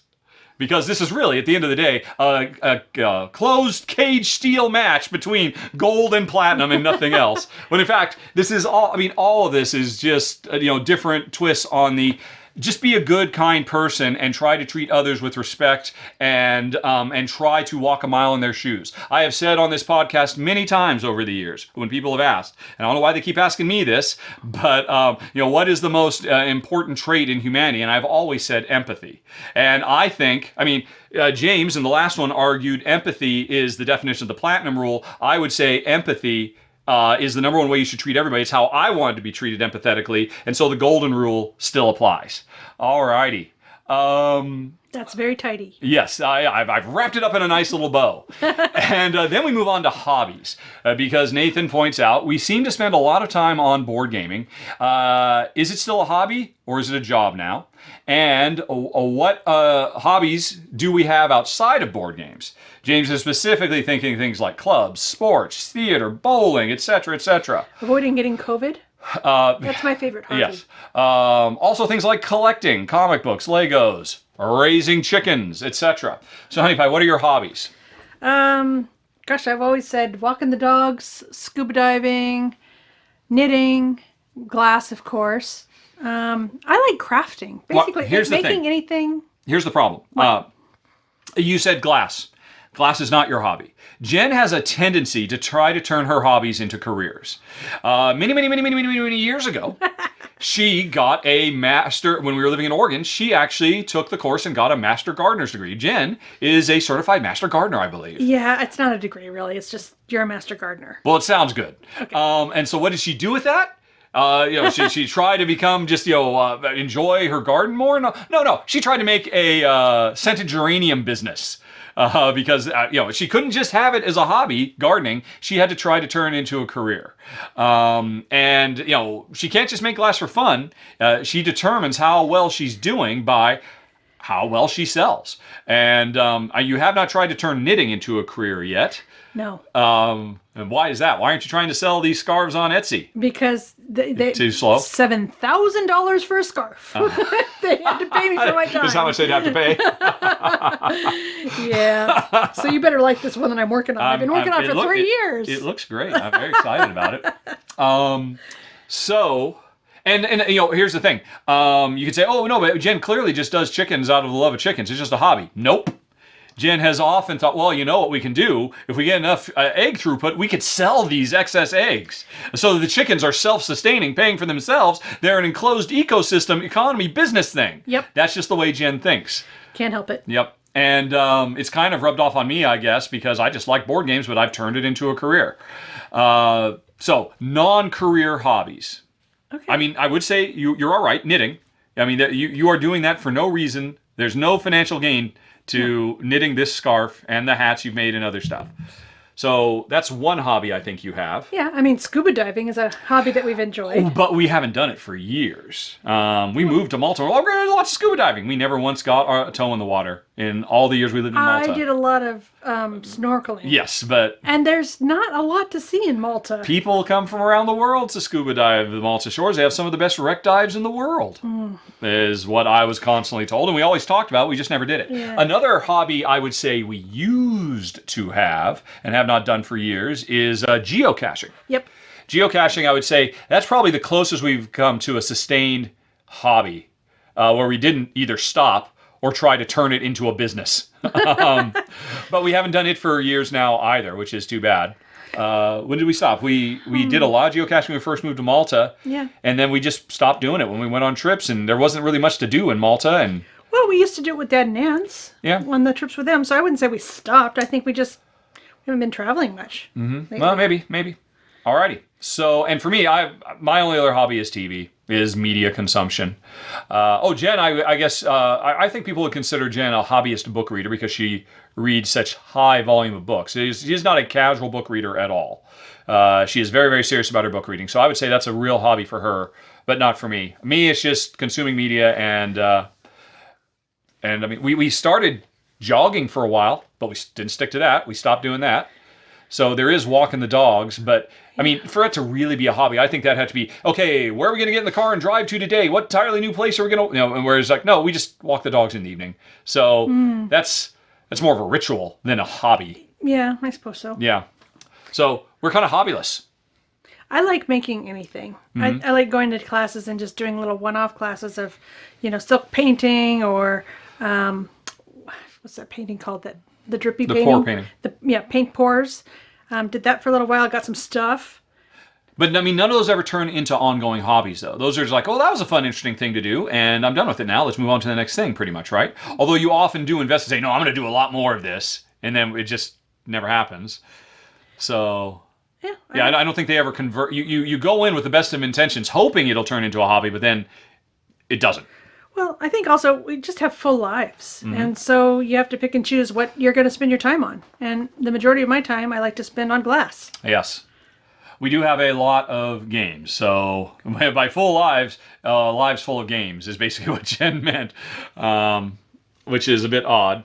Well, I don't know. I mean, I think a lot of people, when COVID hit and they were home, they were like, I'm going to clean out my closet. I'm going to do this and that and something else and all sorts of stuff. Our lives just kind of kept on keeping on.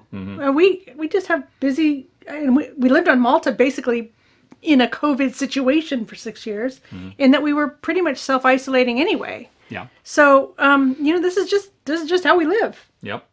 So my closets have not yet been gone through. They're still a mess. All right. Well, there you go. There's the hobbies. Okay, and if we move on, we will come to Tim, who says, he already did his questions, comments, and other mail, but he wanted to send this in its own separate mail. Feel free to include this in the doggo post, but it's the doggo post, because Tim says, I don't have a dog, I have a Doug, and we call him a sexy so-and-so. He lives in this box. Well, I would say most of him lives in that box. He is clearly expanding outside of his box. He's got plans for outside the box. This, for folks who can't see it, again, as always, go to dogs.rahdo.com or doggo.rahdo.com, and you will see some lovely pictures of Doug. Here he is. He wants you to draw him like one of your French girls, some Titanic Doug, and this was shortly after we moved into our current townhome. He didn't take long to get used to the new place. He is a very saucy boy, it would appear. I'm Doug. All right. Yeah. And so... He's lovely. Yep. So apparently now it's dogs and cats is what we've moved on to, especially because I didn't mention this in the last one, but on the previous one, Nathan, in addition to asking about gold and platinum and hobbies, had some cat pictures as well. Well, you didn't show me the cat. I know, because I knew this other one was coming, and so I just tie it all up into one. Okay. That is a cat. And he has descriptions in the next one. So this, I believe he said, hold on a second. Let's go to the descriptions because that was in a whole different email. All right. The white one is a stray that comes in to steal food occasionally. I'm trying to make friends with it.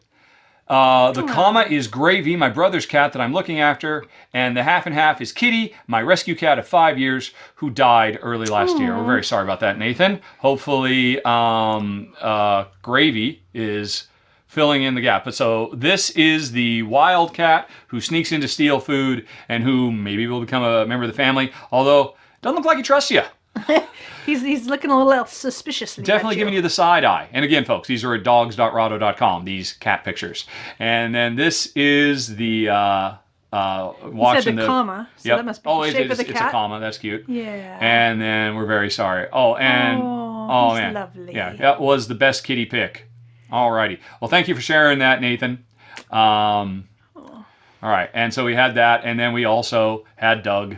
Doug is awesome too. Doug is lovely as well. But that was just a brief picture sojourn. Let's get back to Marlon, who has some political questions and some stuff. Alrighty. Do you think there's a way back now that the political boundaries we used to know since the old way, back to the political boundaries we used to know since the old ways crumbled? Will Trumpism last? Sadly, Joe Biden didn't add Andrew Yang to his cabinet, which I guess is a separate thing. I would like to think it's a bit of a fever dream. I think while it's, there was an underlying issue and there continues to be an underlying issue, which I talked about before, this generational stance that the Republicans take that government is an actively harmful thing. And that is a corrosive message that generations of people have grown up with, and they have taken it in on themselves. And to me, with the benefit of hindsight now, after the 6th of January, it's only natural that sooner or later someone will come along and leverage and abuse that. And that's what happened. I genuinely, for how much I detest Ted Cruz, I don't believe he wants to, tear down the United States government. He is just using this long-standing this long con the Republicans have been doing to stay in a place of power. I mean, I want to give him the benefit of the doubt and say, well, he thinks he's doing the right thing. He's probably subject to that con as well. He probably on some level believes, yeah, government is bad.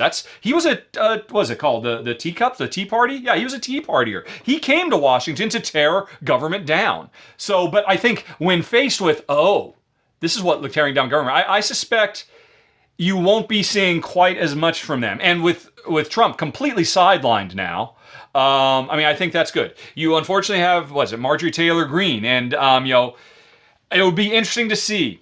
I think it's very important to watch her and see if she is allowed to continue in a very, very Trumpy type mold, which is just all about tear it all down. Everything you're being told is lies. It's all corrupt. And all her QAnon garbage. It seems like the Republicans will step up and censor her. And if they do, that's probably the healthiest thing we can see, that the garbage, let's not let her become another Trump. Maybe we should put a lid on that. Maybe, staying in power is not something we should do at any cost, because they just recently saw what that cost could be. I mean, it's really reaffirming that Mitch McConnell stepped forward and said she's spewing garbage and that she is a cancer to the Republican Party. I rarely say it, but good on you, Mitch. That's true. You know who else was? Donald Trump. Where were you for the last 4 years, buddy? You were there 5 years ago when you were calling him a cancer before he got elected, but then, he'll serve my purposes. Obviously, Green doesn't serve your purposes yet. Hopefully, they can get themselves under control. I do think that the vast majority of people do not want to have a civil war. It's a very, very small minority of people, but a bigger group of people can get spurred to action if they're part of a crowd. Because once you're in a crowd, everything changes. It's like almost a mass hypnosis where a small group of actors can have a big, big influence. And basically, you have a sizable portion of the American public that has been in a kind of crowd-like hypnosis for the last 4 years, feeding on a non-stop diet of fake news, when in fact the news has not been fake. The con man has been lying to you and tricked you into believing the news was fake. So I'd like to think we could turn around. Hopefully the 6th was a wake-up call that makes the Republicans realize, if we keep playing with fire like this, we'll get burned too. Because if they had found Pence, they would have, he would not have fared much better than AOC, quite frankly. And I think that's something they all have to reckon with, while, of course, never admitting at all publicly their own culpability. So, fingers crossed. And yes, it's a shame. I don't know. To hear Yang say it, he made the choice not to, because he was being discussed, it was ongoing discussions, and he decided, you know what, I can do more as a mayor of New York City than I can as the head of urban development or whatever in the federal government. And I mean, I've heard him say that on his podcast, that was a choice they made, and and it makes sense. I mean, he's a lifelong New Yorker, and it lays the groundwork for him building up to bigger things. And all I can say is, I've never really cared about New York politics before, but I do now, and all eyes turn to New York, and we'll see what happens. Okay, next question. Jen will have nothing to say about this, because have you seen the latest season of The Expanse? No, Jen quit like 3 episodes into the first season of The Expanse, but I have. I've been keeping up. What are my thoughts on it? And hypothetically, how does it compare to Star Trek technology and the political situation in the future we might really see? And which one will likely be the truth? Well, obviously, The Expanse is all about hard science and real looks at what our technological future is, so it certainly wins in that. We are not going to be likely having transporters. I'm sorry, it's probably never going to happen.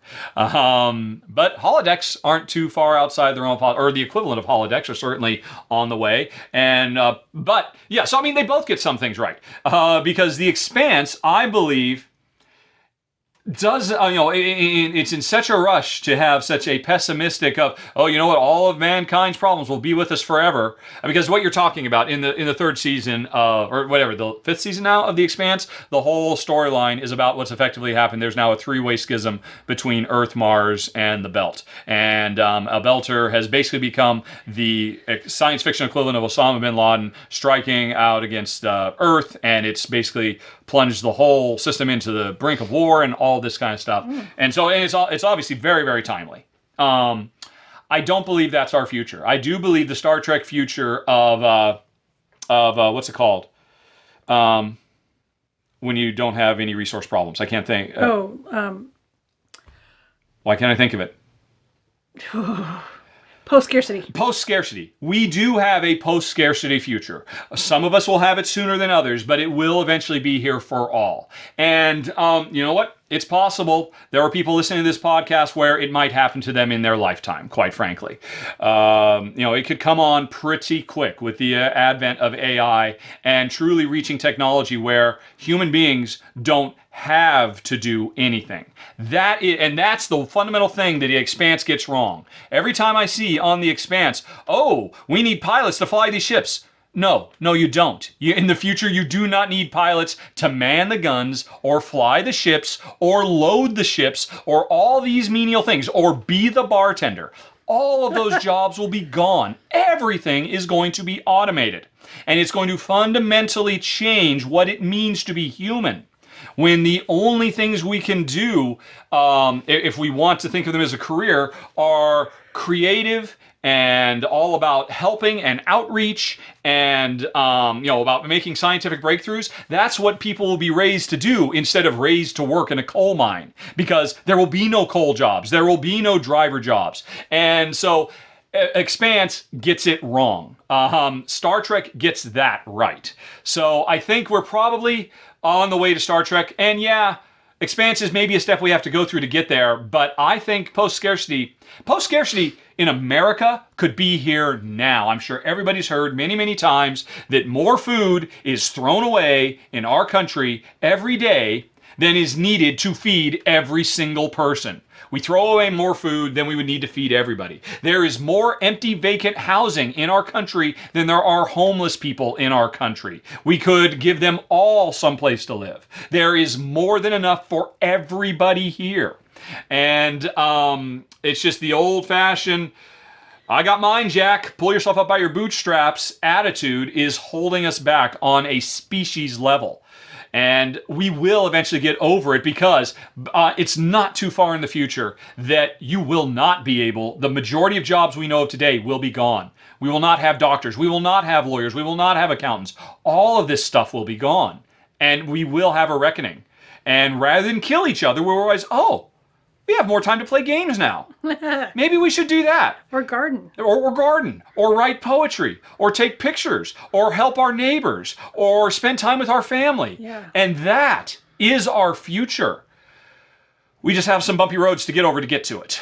And that's why I keep reminding myself. Okay. Marlon then asked, are there any progress on the plans, especially due to the recent political drama, on our move back to Europe? And if so, will it be to the UK, never-ending road trip, or if budget isn't a problem, what city would you want to settle? Ooh, well, I don't know that we can settle outside of England anymore because of we're not EU citizens. So that may have just been taken away from us. And I believe Americans can only spend 3 months in any one of the European countries at a time. But we're not American, we're British. Yeah, I don't know what the rules are going to be. Yeah. Yep. I don't know if they've even sorted that out yet.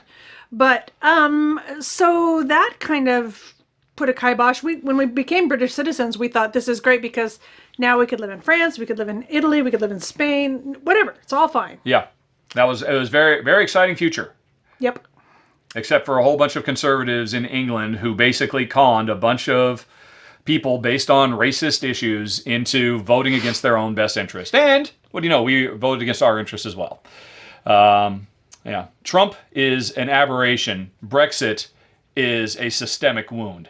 It's a much bigger problem than Trump would ever possibly be. Trump always had an expiry date. Brexit does not. Brexit is going to just continue to hurt everyone in the world on some level because it's the opposite of what we need to be doing as a species. Yep. Coming together. Coming together. Yep. Yep. We are stronger and better together and working together and cooperating. Yeah. And every school kid knows this. But Nigel Farage seems to have not gotten the memo. But anyway, regardless. So, right, getting away from the politics. Well, yeah, I mean, what's the show?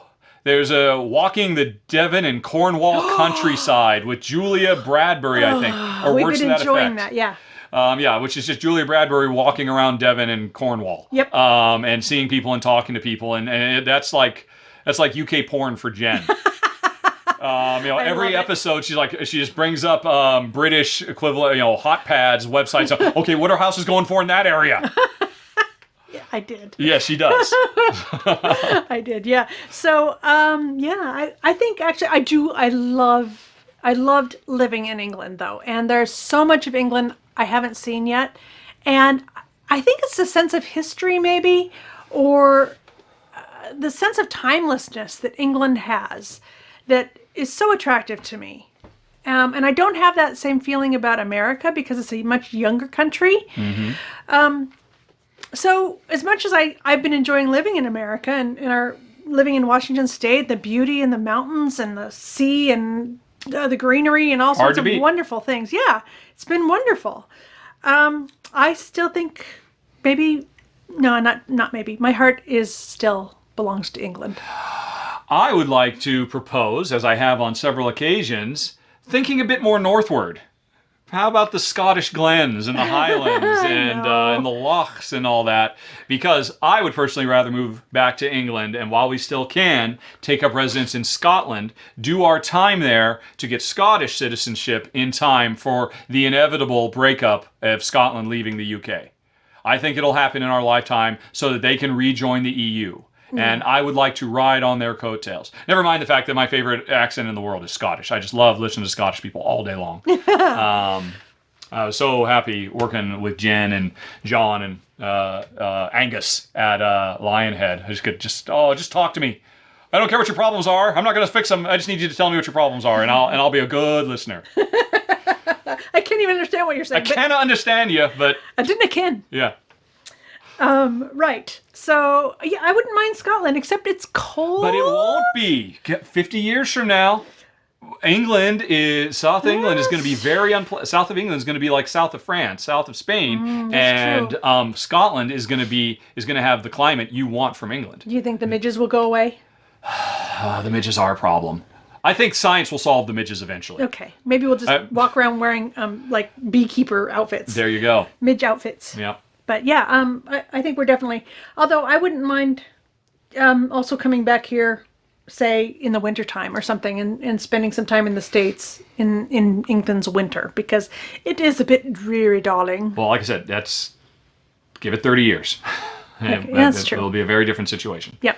But right. If budget isn't a problem, yes, if budget isn't a problem, citizenship isn't a problem. Yeah. Well, I mean, quite frankly, if budget doesn't exist, citizenship is not a problem. Pay enough money, you can live wherever you want. Yeah. We could have bought Maltese citizenship. Yep. which then we would have been EU members, Yep. and all of this would be moot. Yep.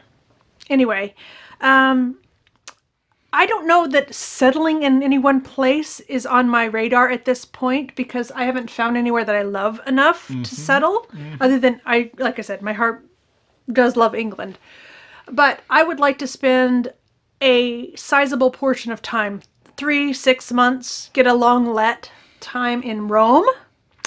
And I would like to do a extended road trip around Italy, meaning maybe a year, just traveling around in Italy, seeing what's to be seen and enjoying all the historic stuff. Why? I mean, we've done a lot of time in Italy. No, not really. We've been done Rome, we've done Venice, we've done Milan, we've done Sicily, I think that's it. Well, there's some areas around Venice and stuff we have also done. Yeah. I just think we haven't had enough time there. All right. And I want to do Florence. I want to do all of the, I guess, sort of Renaissance kind of cities. I would like to spend some serious time there because there's so much to be seen and so much to do. Okay. Yeah. So, but I would like to spend some serious time in Rome. I think I'd like to maybe spend 3 months in Venice. All right.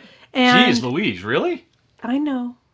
I was done with it in a week. I know. I like it. All right. It's beautiful. I'm not saying it's not. Well, for now. That's not true. much longer. That's true. Recently, we saw that Ewan McGregor did a thing about the Northbound or the Stormborn. Yes. And that was all about northern Scotland and Norway and Iceland. That's correct. Yes. And that was really beautiful. So I think I would like to spend a winter up somewhere in there, one of those, maybe northern Scotland, and really just get all hugly with it. Huglich, yes. What about New Zealand? You haven't said New Zealand. I still want to get to New Zealand, but that seems very low on your list compared to everything you just rattled off. It's very far away. Yeah. It's very far away. So is Malta. No, not really. It's 2 hours from England. I think it was more like 3 or 4 hours, but I get what you mean. Yeah, well, and you had to get there 2 hours early or whatever. Yeah. So, no, I do want to get to New Zealand, but, at this point, it's just, it's a whole nother part of the world. Oh, I want to get to Thailand. Mm-hmm. Yeah. Mm-hmm. There's so much still to do. Okay. All right. Moving on.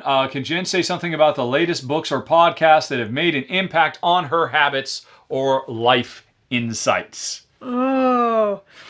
Well, I've just recently started reading again, so I don't really have any latest books to tell you about. I've been enjoying the Andrew Yang podcast. I listened to the Ezra Klein podcast as well. Yes. Oh, I didn't know that. Yeah, I haven't really listened to Freakonomics for a while, and I was listening a lot to Tim Ferriss, but I don't know. I've kind of gone off of him I don't know. I think maybe I've heard him a lot. Heard enough. Yep. So that's what I'm listening to at the moment. Interesting. Yeah. Well, I didn't put you on to Ezra Klein. Yes, you did. Did I? Yeah. When did I do that? All right, that's cool. I didn't know that. All righty. And then finally, Marlon asks about Danielle Tassini. Now, a lot of people asked. I probably well over a dozen emails asking about Danielle Tassini. So I'm going to save that and similar stuff until the end. So, Marlon, I won't address yours specifically, but we'll just keep on moving on, and we'll get to all of that closer to the end because we're not done with controversial stuff. And no game questions, so that was it for Marlon. Let's move it right along to Nigel, who has yet another, remember this dog's name?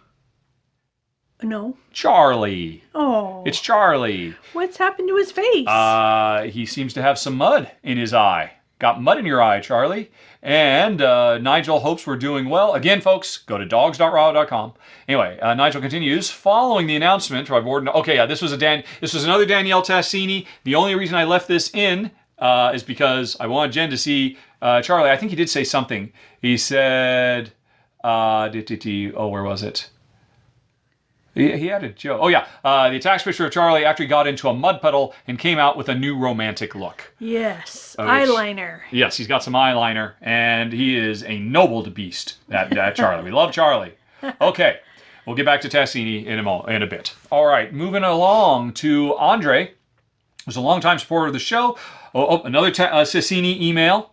Let's see. Was there something else in here? Oh, yes. So you had about Tassini, but then he had another one, which nobody else asked about, which is basically, can I touch on censorship in general and Board Game Geek in particular? Because in the light of everything that's gone on with Danielle Tassini, Andre points out that he knows a lot of censorship on Board Game Geek. Sure, the subject of the Tassini issue is a minefield, but censoring something to the point of being unreadable, and then even pointing that out seems like overkill, says Andre. And so, what are my thoughts on it? My thoughts are it is defined by definitionally. Is it definitionally a word? No. Is by its very definition not censorship, because the Board Game Geek is not the public square. Nobody has the right to say anything they want on a privately owned message forum, which is what Board Game Geek is. Just like people don't have the right to come and stand in our front yard and plant signs saying whatever they want, I have the right to say, nope, sorry, that sign's gone. And Board Game Geek has the right to say, sorry, that sentiment is gone. As a platform, we do not support it.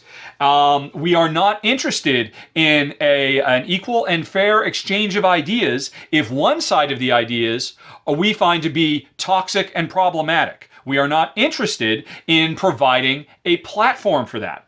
I'm very sensitive to this, Andre, because this is what I've learned I have to do as well. Ever since I started wearing BLM shirts, every day I get sometimes only a couple, sometimes a half dozen, sometimes more people wanting to engage. Well, of course, I get lots of people saying I'm a race traitor and all kinds of other stuff too, with really nasty stuff. But I just get a lot of people, oh, look, I'm just here to have an exchange of ideas in the marketplace of ideas, and only through this kind of capitalistic view of idea exchange can we come to a better, and like, no. That's not true at all. I have definitely come to the conclusion, well, a couple of conclusions, based on my limited experience with this. One is there are many people who will come ostensibly to just have a debate, have a discussion. Look, I'm not saying anybody's right or wrong, just want to get all the ideas out, who are not arguing in good faith.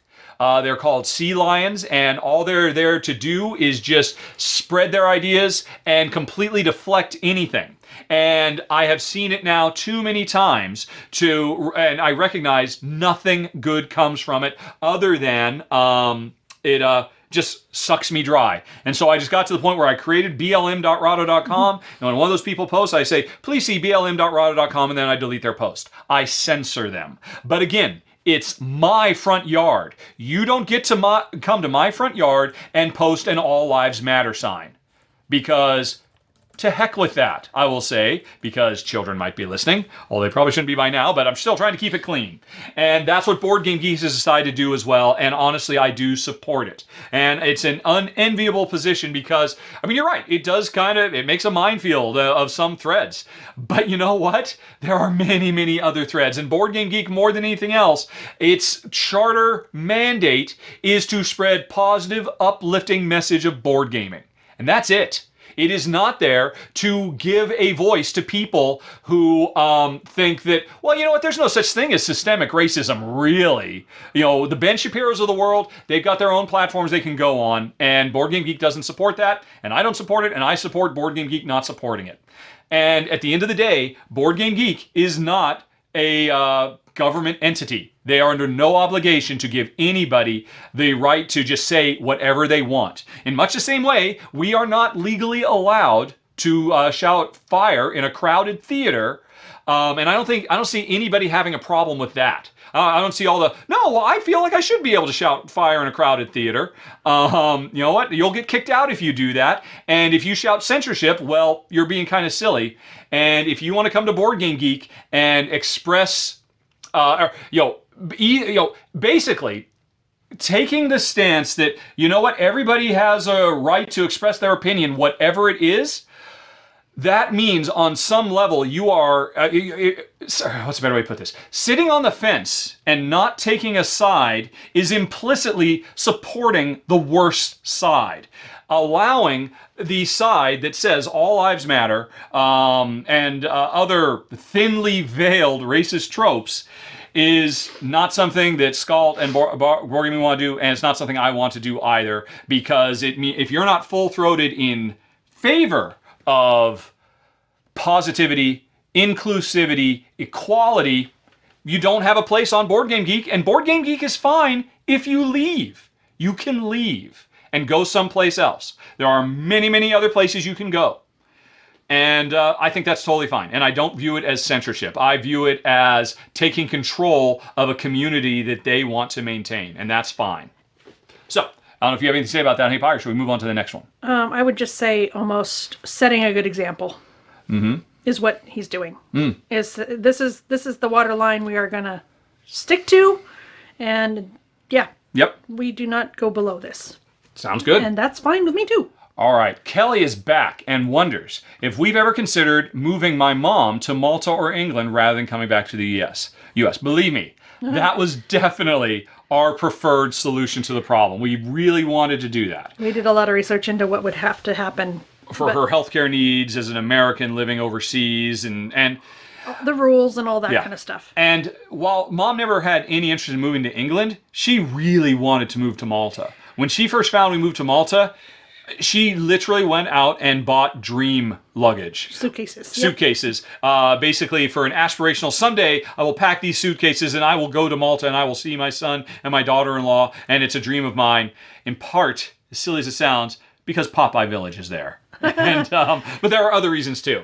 And so she really wanted to do it, but her medical situation pretty much made that impossible. Both because of the aforementioned issues with insurance that she would not be eligible for. I think we did find a way. It was weird. She could have come to Malta if she declared herself as a dependent of me. Yep. There would have been a loophole where she could have been my dependent, and then she could have had health insurance. So, but that was kind of iffy. And we're like, I don't know if we're really comfortable with this. But then the other issue was, before we moved back to the States and she moved in with us and she started living healthier and now she does the treadmill and all of that, she was so bad that with her HHT, which is hereditary something or other, HHT, you can Google it, she basically got massive nosebleeds that would bleed, losing pints of blood, that would go on for hours. She literally could not fly because it might kill her, in effect, because it would not be conducive to the attacks and that she was subject to.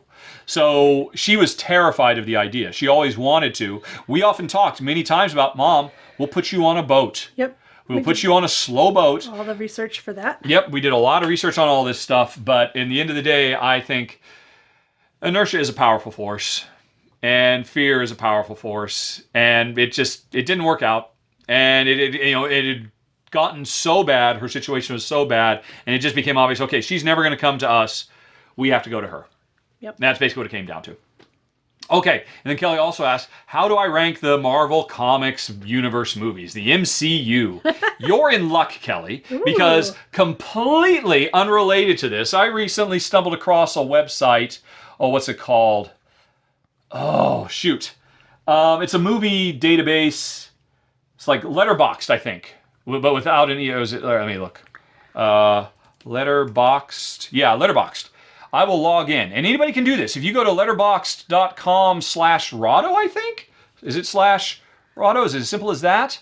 Yes, you can find my profile, and you will find I have lists, and I have 3 lists on here. How I break down all the Star Trek films, all the Star Wars films, all the Marvel Cinematic Universe, and my own personal top 10 films. So that's available for anybody. But since you asked about the MCU, which again, you can get at Letterboxd, which is Letterboxd, not ED, BOXD, letterboxd.com/Rahdo. The MCU, let's do the countdown. At number 23, Thor, Dark World. Number 22, The Incredible Hulk. Number 21, Doctor Strange, which I think some people might be surprised by. But upon a recent, 6 months ago, while Jen was MIA, Mom and I sat and watched the entirety of the MCU in chronological order. Or not in release order. So they were all fairly fresh in my mind. And I realized that was the 3rd time I'd seen Doctor Strange. And oh my God, that is basically just an hour and a half of exposition.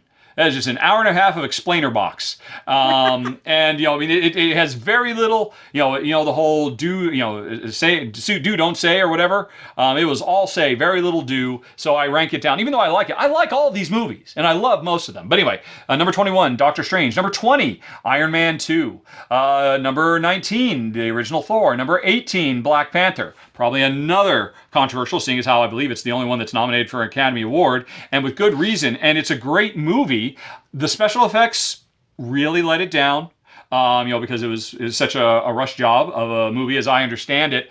And I really, there were some elements. I mean, obviously, everything to do with Killmonger is fantastic. The middle act of, oh, is he dead? I don't know. That was just all kind of a bit rote. So it starts off incredibly strong, except for the special effects. I think it ends strong, although. The race to civil war didn't really feel earned. It felt a little exaggerated. It's like, okay, well, we just need to have a big final fight. Let's try to do something different. But I mean, there are many, many strong elements about it. Obviously, and its societal impact and its importance to black moviegoers, and film lovers everywhere. I do not dismiss, but as a film, I rate it a bit lower. Number 17, Captain Marvel, which I really like a lot too. 16, Ant-Man and Wasp. I'm to the point where I love all these films now. By the way, it was only the first few were like, oh, they're just kind of good. Number 15, Captain America, the first Avenger. Number 14, Iron Man. Number 13, Ant-Man. I really like Ant-Man a lot. Number 12, Iron Man 3, my favorite of the Iron Mans, because it's so... That movie was a constant roller coaster of surprises. It didn't do anything by any kind of formula. It was constantly reinventing itself every step of the way, and it has still some of the best action sequences.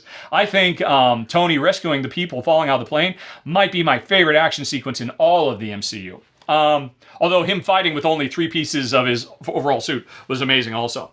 Number 11, Guardians of the Galaxy 2. Number 10, Spider-Man Homecoming. Number 9, The Original Avengers. Number 8, Thor Ragnarok, which I'm sure is Jen's number 1 or number 2. Is that my favorite one? It's Thor Ragnarok. With them being silly? Yes, okay. The silly one. Yep. Number 7, Spider-Man Far From Home. Number 6, Age of Ultron, which is another surprise.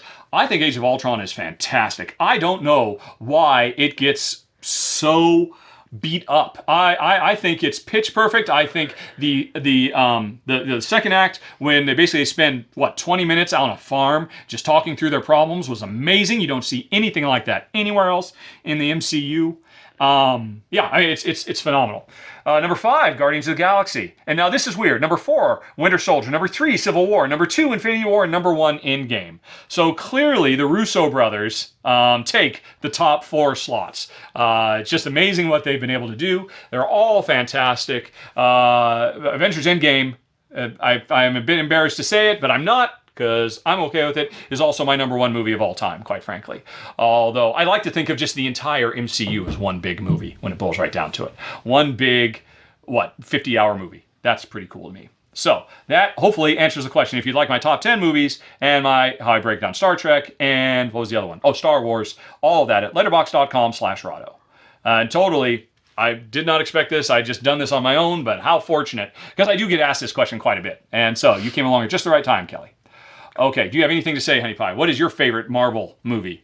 Thor Ragnarok, I think. What about the Guardians of the Galaxy? I also like the Guardians of the Galaxy. Which one? Pick one. The one where he's dancing to the music. That would be Guardians of the Galaxy then. Okay. But Thor Ragnarok has Jeff Goldblum. Yeah, he's just kind of weird though. He's just kind of weird. Okie doke. All right. Let's see. We move on to Will Foy, who has a very, very, very, very, very, very long novel that he is called an email. So, first of all, as always, folks, if you want to read this on YouTube, it's all there for you. A lot of it has to do with Tascini and Phil Eklund and Fun Again Games, and basically all of the different controversies that have popped up in the board game industry literally over the last 4 weeks. And basically Will is, where do we draw the line? At what point do we just enjoy the games? Separating the artist from the art, all those kinds of questions. He has a very long, well thought out treatise you can definitely read online. And honestly, I'm going to skip all of this right now because, again, I'm just going to take everybody's Tessini and associated emails and just cover it as one big thing at the end. So, I'll get back to that. But if people want to see it, it's available on the YouTubes. Alrighty. But then Will also has a personal question about sports. And I have actually read this already, and it's very long. And again, pause if you're looking on YouTube right now, and then you can see the second half of it right there. Pause and read some more. And this is like an entire page of text, folks. And then you can move on to the next one. And all right, there's the third page. So, long story short, I mentioned, I don't remember if you mentioned, that I don't particularly like sports. I just don't get it. I appreciate that other people like it, but I don't get it. And Will says, yeah, but sports has so many good things going for it. And I agree with every single thing you said in here, Will. But a lot of Will's point in this section has to do with personal sports. Not sports as a pastime, as an obsession, as a spectator sports versus getting out what there. Do you call it? What's the difference between spectator and personal sports? Exercise. Exercise, yes. And all that's true. When I say I don't get why anybody digs sports, I mean sitting down on the couch for 4 hours and watching a bunch of strangers run from one side of the field to the other. That's what I was referring to. I totally get and understand the benefit to one's life. They get the camaraderie of communal goals and and the support they get from their teammates, and obviously the exercise, the vitamin D from the sun. All of those things are undeniable, and I wasn't referring to any of that when I said, I just don't get sports. I don't get wrong. I don't want to play personal sports either. I never have. As a young child, before we moved on the boat and before I became a recluse, I was very tall for my age, and I was very much, peer pressured into engaging in all the sports, into the soccers and the baseballs, and I wasn't particularly crazy about it. I always felt uncomfortable doing it, but I did it, and I was okay at it, mostly because I was bigger than the other kids and stronger. But I was never something I really wanted to do, and maybe that's just kind of woven into my core DNA, a distaste for anything. I just want to stay away from all of this. But yeah. Please bear in mind, everything I was talking about was spectator sports. I don't get spectator sports. I do get real life, physical activity, sports type stuff. So, with that in mind, you then have a whole nother page, which again, folks can pause if they want. He talks about the scientific and physical benefits and all that stuff. And I think the question is, well, what do you think about that? And I think I just answered that question. Yeah. I definitely, as long as you're not pushing anybody into it. Like, I was not pushed by my parents, but I was just pushed by my peers, and it was just kind of expected of me, and I really didn't like it. So obviously, that's a real problem with real sports, with personal sports as opposed to spectator sports, that people can get peer pressured into it. I'm living proof of that. It's made me keep sports at arm's length my entire life. But, voluntary, just going out and having fun, chasing a ball around a field, watching somebody else chase a ball back and forth who's a total stranger, I don't get that, but I certainly get doing it yourself. I totally get that, and I think it's great. I think if I recall correctly, you also talk about how historically sports were a way to bring humanity together in lieu of war. Obviously that's the whole point of the Olympics. I think all that is great too. There's a lot of benefit to it, and I'm all for it. Okay. But now he has a quicker one, personal question number 2. Knowing that Jen and I are introverts who enjoy each other's company, but knowing also that it probably helps to get out and about from time to time, what activities have been especially sanity saving while we mostly stay at home in order to protect ourselves from the pandemic? Anything unusual come to mind? Have you picked up a new hobby or skill or interest that we, the audience, might find interesting?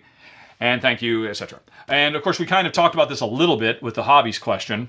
Yeah, actually something did occur to me about What that. did occur to you, Honey Pie? Well, occasionally I go on a bit of a bender where I try something out.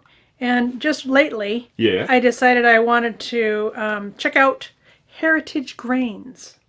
Oh, yes, uh-huh. So I bought some from an internet website and just started making bread with it to see if that would actually be something that we could tolerate.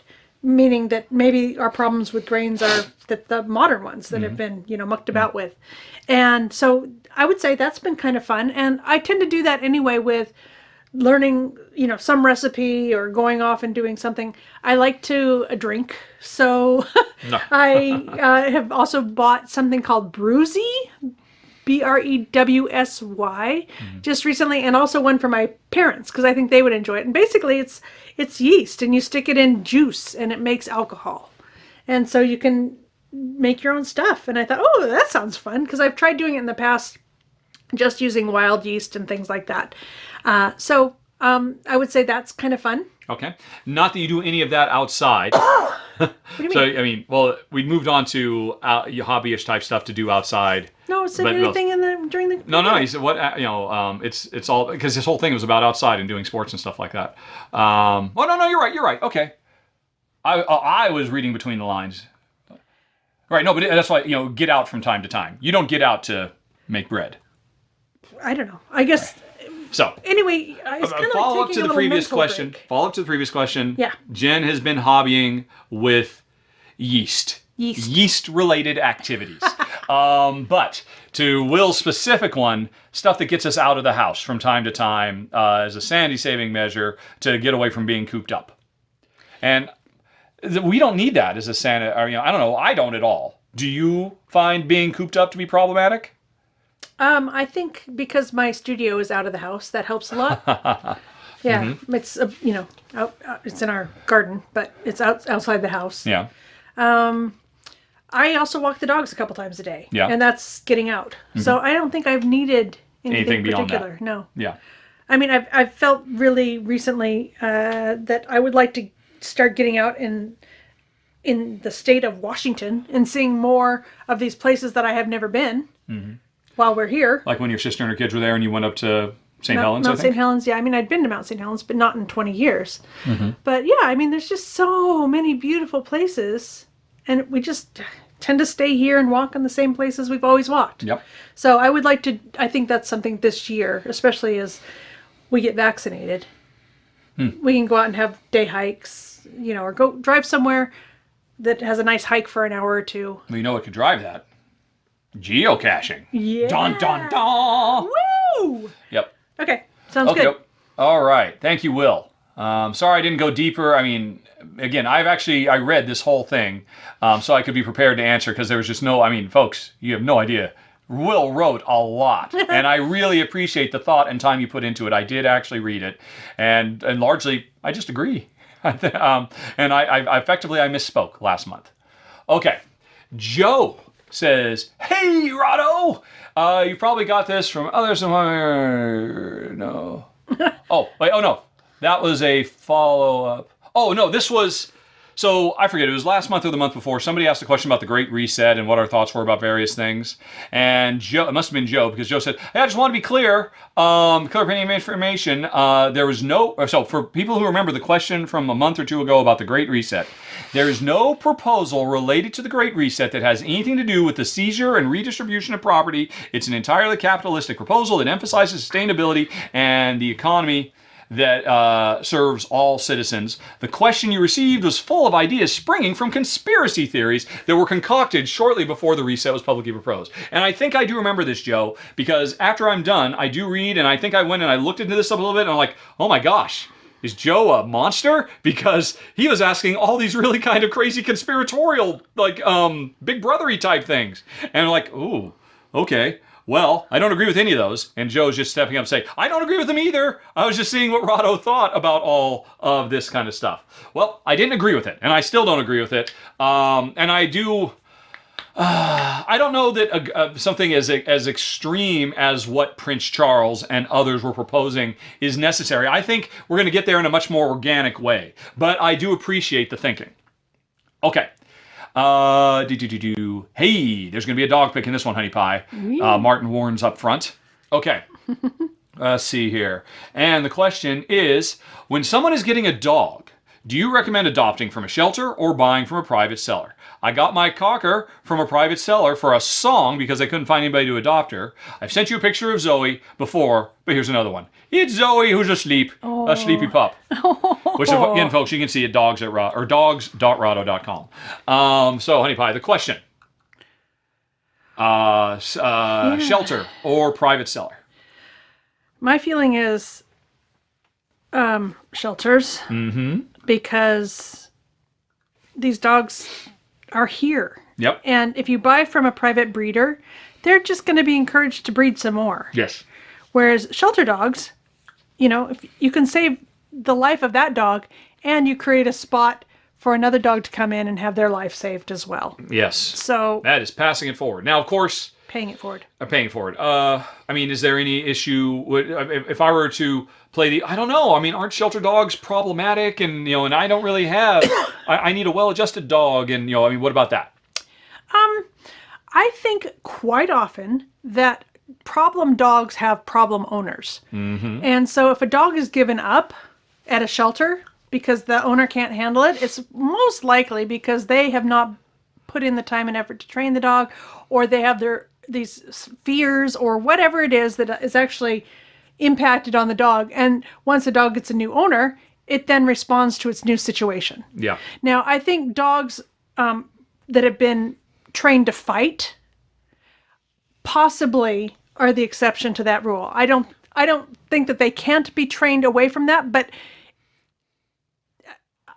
I'm not sure, because actually I have no personal experience with fighting dogs.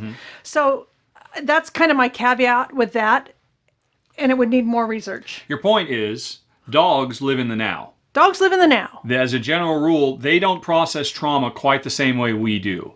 They, given the opportunity, will move on. And I mean, there are so many videos right now on what's that thing on Facebook that's always showing dogs getting rehabilitated? I don't know. Okay, well, it'll come back to me in my mind. It's a videos. Okay. Is it the wolf or something like that? No. Okay, I'll look it up. But anyway, basically, you see all of these videos if you're into dogs on YouTube, and it's showing dogs that get pulled off of the street who have been living on the street or whatever, and all they want is love in a home. That's all they want. Whether they've been abused in the past, whether starved, whatever it is, they get some care, they get rehabilitated, they become healthy, and they're happy, waggy, smiley, happy dogs. Yeah. Our dog, Daisy, was a street dog. She was abandoned on the streets of Sicily and taken in by a, what would you call it? Or an organization, I guess. Basically, a woman who basically rehomes dogs. Yeah. She's not even an organization. She just said, okay, I'm going to save all these dogs. I'm going to take them to my home, and I'm going to find new homes for them. Yep. And so Daisy had a rough life. And we know that because one of the first things we found out about her is when we're out walking, hey, let's see if she'll chase a stick. And every time you pick up a stick around her, she immediately cowers because she's afraid she's going to be beaten. Yep. And we've had her now for several years, and she'll still do that. And that's a self-defense mechanism. But, so I mentioned that not to say, oh my gosh, look, we have a broken dog and it's really problematic. No, Daisy is a dream. She's wonderful. And it's clear from that behavior that she came from a really bad circumstance. But but put into a good circumstance, thrived. Yeah. And I think that's the case. So it's a great thing to rescue a dog. Yes. Yeah. Yep. And as Jen said, make room for another dog who could potentially be rescued afterwards. That's a good way to put that too. Yep. And also, you don't want to encourage a behavior. That basically giving somebody money is encouraging that behavior. Yeah. So if you're buying from a private seller, they have absolutely no reason not to breed their dogs again and create more of an overpopulation problem. Mm-hmm. Yep. Although that's how you got Zoe, and Zoe looks awesome. So, right, and actually we bought our first dog, Scuttle. Mm-hmm. We got her from an ad in the paper. But that was from literally somebody, oh, my dog got pregnant. Dang, what am I going to do with these puppies? That was not an actual breeder situation. I mean, and that was back in 1992. Yes. That was a long time ago. But we bought Dobby from a breeder. Yes, we did get Dobby from a breeder, and I mean, she was the best dog ever. But yeah, but I'm sure that person was a for-profit breeder. Yeah, no choice about it. And we never saw her parents or anything like that. We saw them. Austin, Texas has this thing called Puppy Mania, where breeders. Well, they did, 15 years ago they did. Yeah. Who knows if they have it now? I don't know. But basically there was this corner on a couple of highways, and people would bring their dogs and set up playpens with all of their puppies. And people knew about this, and they would come and buy puppies from people there. So it was the worst situation because you didn't know really who you were buying from. You didn't know if the parents were healthy or anything. It was just awful. And if I'd known back then what I know now, I'm Wouldn't sure have we done it. would never have gone there, but Yeah. I did fall in love with Dobby. And I think we paid $300 for Dobby, Yep. which was crazy money at the time. And I thought, what in the world? But when you fall in love, you fall in love. And maybe that's happened with you and Zoe too. And Yeah. she is lovely. But since then, all of our dogs have been rescues. Yeah. Cool. Alrighty. Next, we move on to Melanie, whose dog died last month, remember? Yes. Very sadly. Who thought she was going to have to wait until mid-June to get a new puppy when the breeder's upcoming litter is ready to go. However, her sister is also a breeder of Yorkies too, and she had puppies and was almost ready to go. We thought waiting until mid-June was too long for Yuki, who was lonely.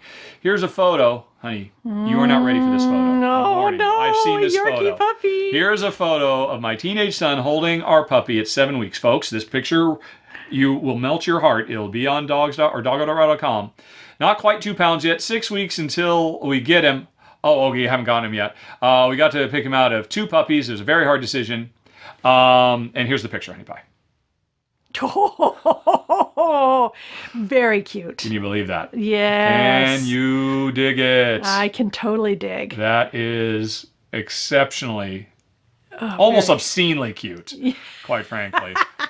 That is the sweetest little pup. But anyway, Melanie has a similar question. How do we decide to get our dogs? I know some lady had dogs available. You were able to get your dog before you were considering certain breeds, or were you really open to any kind of dog any size? Why did you go with the breeder instead of rescuing a dog from the pound? Well, of course, obviously, we talked about that a bit. Yeah. It was our younger days. We wouldn't go to a breeder now. Well, but yes, we wouldn't go to like Puppy Mania and just buy from people like who are just backyard breeders or professional. But the way we got Tula and Gert is that there's a place in England called Beagle Rescue or Beagle Welfare. And so beagles tend to be given up about a year and a half because at that point people are like, not This cute dog's a lot of puppy. work. They're Yeah. stubborn, and beagles kind of have a teenage period until they're about 3 years old. So a lot of them do get given up at about a year and a half. So anyway, we had decided we had Dobby, and Dobby was getting on, and we thought we would like to have another beagle. So we got on with Beagle Welfare and, went through all of their questionnaires and all that kind of stuff. And they said, we think we've got a good match for you. And it just so happened that Tula was a breeding bitch from people who are at the Crufts level of breeders. So high, like Westminster in the States. Crufts is like Westminster in Not Britain. a puppy mill type situation. No. Yeah. Working for the betterment of the breed. So anyway, Tula was available. She was 5 years old, and they were retiring her from the breeding program. And they needed to find a new home for her because they obviously have their other breeding dogs. And so we were like, yeah, that sounds great. We'll take her because she's otherwise, she's surplus to requirements, as they say in England. And she was just a lovely, lovely dog. In fact, the husband of the husband and wife partnership that does this breeding, I think she was his favorite dog, and he did not want her to go. So there was tears. So that's how we got Tula. And then when Tula passed on, we let them know, since, because she had cancer, we thought that we should let them know in case that needed to be known for the bloodlines and all that. And they had a cousin of Tula who was returned to them because they'd sold her as a show dog. And Gert does not have the personality of a show dog. She's got the looks for it. Oh, she's beautiful. Yeah. But she does not have the confidence and the interest of being in the show ring and all that kind of stuff. So anyway, the people had brought her back at about a year and a half, I think, back to the breeder. And so, yeah, they just said, hey, we've got, this cousin of Tallulah. She looks quite a lot like Tallulah. And would you like to meet her? And I said, yeah, that sounds great. And basically, done. Done. There was never really much of a question. So yeah, that's how we got Gert. So and both of them spayed. So there was definitely an expectation that we were not going to be using their dogs to backyard breed ourselves, and of course not. That was a requirement? I didn't know that. Yep. And then I already told you Dobby and Daisy, as you know, we just said she was a stray. So. And interestingly, she's half beagle.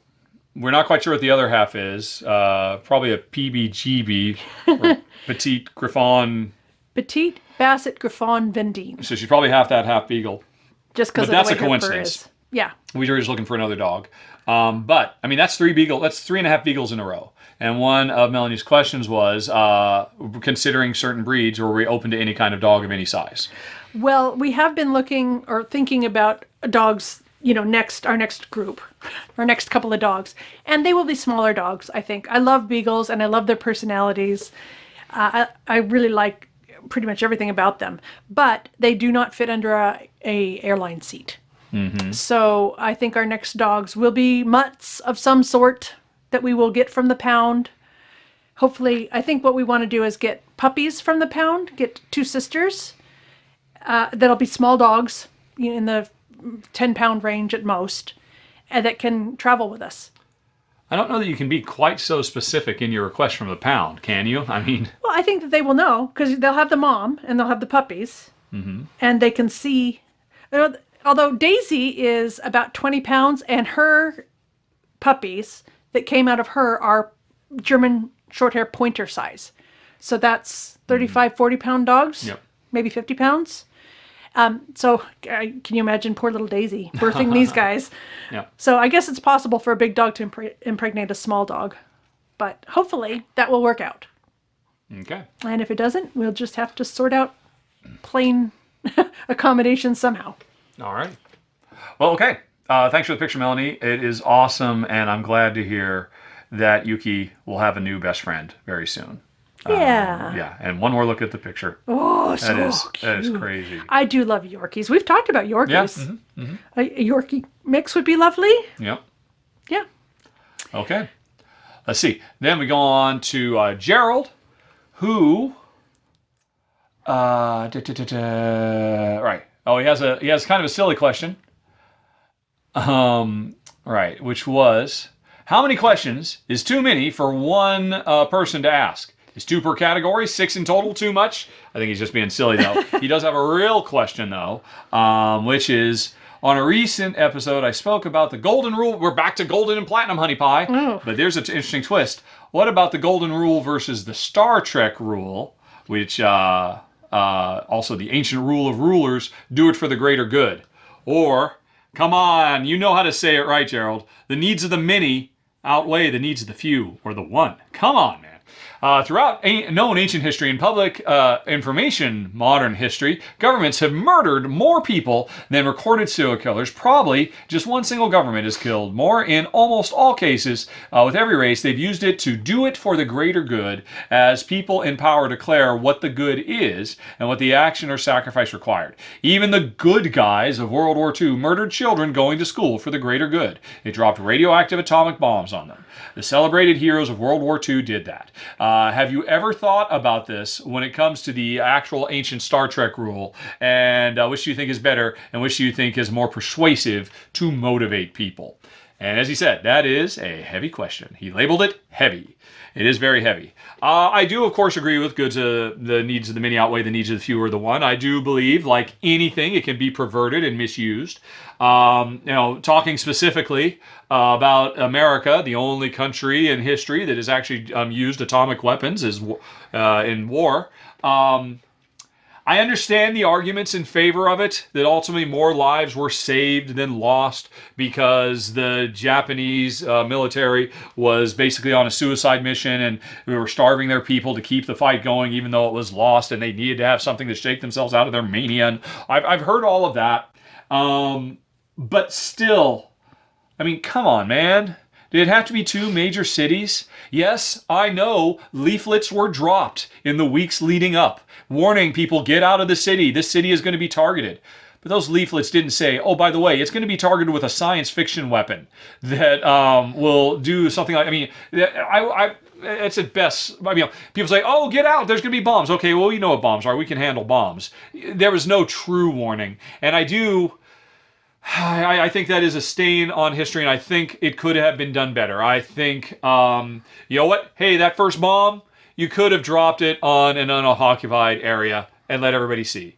I mean, I'd rather you not drop the bomb at all. Don't get me wrong. I appreciate there were exceptional extenuating circumstances that the brightest minds of the time felt it was absolutely necessary to stop Japan from killing itself, basically, because they were going to run their people into the ground and never stop fighting. And in fact, the military, as I understand it, never did stop. It was after the second bomb was dropped that the emperor himself stepped forward and said, yeah, I've been mostly ceremonial, but this is over. We're stopping this now. Or things like that. I think that's, I don't know, I saw a documentary about this years ago. I think it was something like that. I might have elements of it wrong. I do still wish they'd found a better way to do that. They had cameras. They could have made public what they were about to. They could have said, hey, look, here's what we're doing. We're going to drop this on Nagasaki or Hiroshima next week. Everybody out now or surrender now. They didn't. They needed the element of surprise for maximum effect. And I don't think dropping leaflets saying, hey, by the way, we're going to drop some bombs on you next week was good enough. Or whatever the particulars of the leaflets were. So, yeah, that's a stain. Oh, by the way, honey, your not that it matters, but your yarn is leaking onto the email. Oh, no! It's green yarn. Here's some yarn. There you go. There's some more yarn for anybody watching on YouTube. Jen is all continuing. the yarn I've got left. Yep, she's getting close to the end. Okay. Sorry for people listening to the podcast, which is the way it's supposed to be because this is a podcast. So, yeah, I guess the needs of the many outweigh the needs of the few or the one is, I think, ultimately the best edict. But you know what? The golden rule can be subverted and twisted and used for ill as well. Anything can. And so I guess that's kind of where I come down on it. What do you think, Honey Pie? I agree with everything you said. Okay. I mean, what else is there to say? All righty.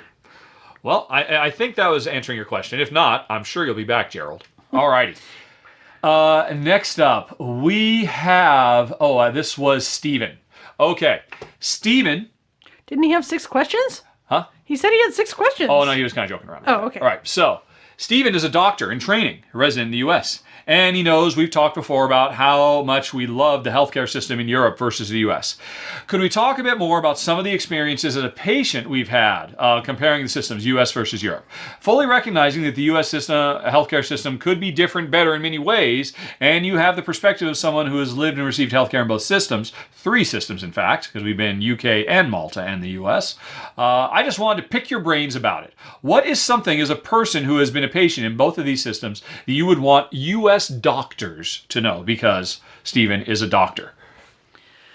Wow. Okay. Well, one thing that I find amazing about England, and I'm not sure if it's Europe as well, but I would imagine it probably is, is... Well, you can contrast and compare to Malta. Well, we have plenty of I'm just going to start with this. Okay. So, people in England, doctors, television shows, the Joe on the street, everybody treats bodies like everybody's got one. It's not like in the States where there's so much taboo stuff in the States. I think it might be part of our puritanical hereditary stuff. Yep. But so there's a show called Healthy Bodies. I don't remember. It's a very popular show. Let me see if I can find it. It's Google is searching UK show about medical oddities with nudity. Let's see if that'll do it. 15 British TV shows that have a shocking amount of nudity in them. It'll probably be one of those. Embarrassing bodies. Embarrassing bodies. Yes. Oh, better careful because you're showing this on. Well, no, this is. I did a Google search. Okay. Oh no, yes. No, that's a safe picture. But it's on the borderline, I suppose, for an American audience. Exactly. But a European audience wouldn't think twice about there being anything wrong. No, but this is the thing. They actually have a big bus or an RV that's been converted over into a kind of a clinic, and it goes around the UK, and people will come, even though they've got the national health system, people will come and they will talk to this television show where they're on TV, they're being filmed, and they will show their weird... Let me show you my anus, because there seems to be a weird growth on it. Could you tell me what it is? And no warning, no blurring out. Nope. Hey, there's the anus on national television. Or penis, or vagina, or breasts, or wherever. I mean, it's all... And it's just because people have bodies. Hey, it's so healthy and it's so normal. And it begs saying, why are we so Prudish. Yeah, everybody has this stuff. It's all skin. So anyway, I thought And it was very shocking for us to see that show too. I mean, as new Americans, and we're like, "Hey, what's on TV here?" Oh, whoa, okay. that guy just showed us his thing. So anyway, I thought that was definitely worth mentioning. It would be nice if everybody just felt like, yeah, these are, and there isn't any shame in the UK about if you've got something that needs sorting out. Whereas a lot of times in the US, there is. So, well, I can't go talk to a doctor about that. That's my private part. So that was stunning. And I would say, as a recipient of the medical care there as well, that it's just not a big deal. Women, you know what we do once a year when we go get our pap smears, right? There's a whole production about it, and there's draping, and there's curtains, and there's, a certain position that you're in and everything. Well, in the UK, that doesn't happen. They just have you hop up on the little bench thing and create a visual space where they can look at what they need to look at, and it's just no big deal at all. It's all done in just a couple of minutes, and they're talking to you, and it's just so not an issue that it's incredible. I think I've probably told you about that after one of my female appointments. But yeah, you're just like, and it's so freeing as the patient that it's not taboo, and it's not dirty, and it's not shameful, and it's not anything. It's just, hey, this is the spacesuit that I live in, and it needs some maintenance, So I think that was absolutely incredible. And I found that was the same case in Malta. The Maltese doctors were just, yep, hop up, let's see what you got. Show me what you got. Yep, tell me. Yep. So that to me is a marked difference. Okay. There was also... But now that's societal. That's not anything to do specifically with the healthcare system. But anyway, I'm sorry, you're about to go on. There was also something else? Well, I think it does lead into the fact that everybody's got a body and it needs maintenance. And so it's just normal to go to your doctor and get help. So, like here, I've been back, and it's such a hassle. The U.S. medical system is such a hassle. I just want to go to the doctor when I need to go to the doctor. Yeah. It doesn't have to be a big production, but here it does. You've got to make sure you're authorized and that it's going to be covered by your insurance, and what's your copay? God, and yes, it's just a Byzantine nightmare of awfulness. It just makes one predisposed to say, never mind. I'll just live with it. Yeah, whatever. I mean, when I took a tumble earlier this year and almost broke my ankle. You know what? Let's just see if it heals. Yeah. We would not have done that. We would have been to the hospital in an instant in England or Malta, because I did a serious amount of damage. And I couldn't walk regularly for months and months and months. But here, it's like, well, probably just better to kind of wince through the pain. Let's go on Amazon and buy and see if we can find a nice leg brace. Yeah, and let's do our own self. And that's the reality of life in America, unless you've got a great job with a great healthcare plan. Yep. And Which, we're to be paying fair, for health insurance right now, so it's not like we didn't have health insurance. we are paying for health insurance solely in case we get in an auto accident. Yep, because the health insurance we have to pay up to $7,000 a person before anything kicks in. Yeah. So that's all of our deductible. Yeah. So whatever we decide any doctor stuff, we have to pay up to the $7,000 before the insurance actually kicks in. And we're paying a premium. Yeah. We're paying them money for that every month. Yeah, a huge premium every month just to have that, and we only have it in case we have some kind of catastrophic thing. Yeah. And it's just ridiculous, and it changes the way you think about your health care. Yep. This consumer mentality where, we should bargain and we should comparison shop because that will get us the best results. That's true for buying a car, but that's not true for, what would you say, spacesuit maintenance, which I love. That's great. As a doctor, I think that's something that might be easy for you to forget or to not appreciate, because chances are you'll have really good health care. And you'll be in a situation that, to be fair, Jen and I were in most of our adult lives living in it. I worked in the video game industry, and we had amazing health care. Yep. And at that time, we wouldn't think twice about anything, going in and taking care of it, because, hey, it was just taken care of. And when we got to England, it's like, well, this really isn't any different. This is what we've always had.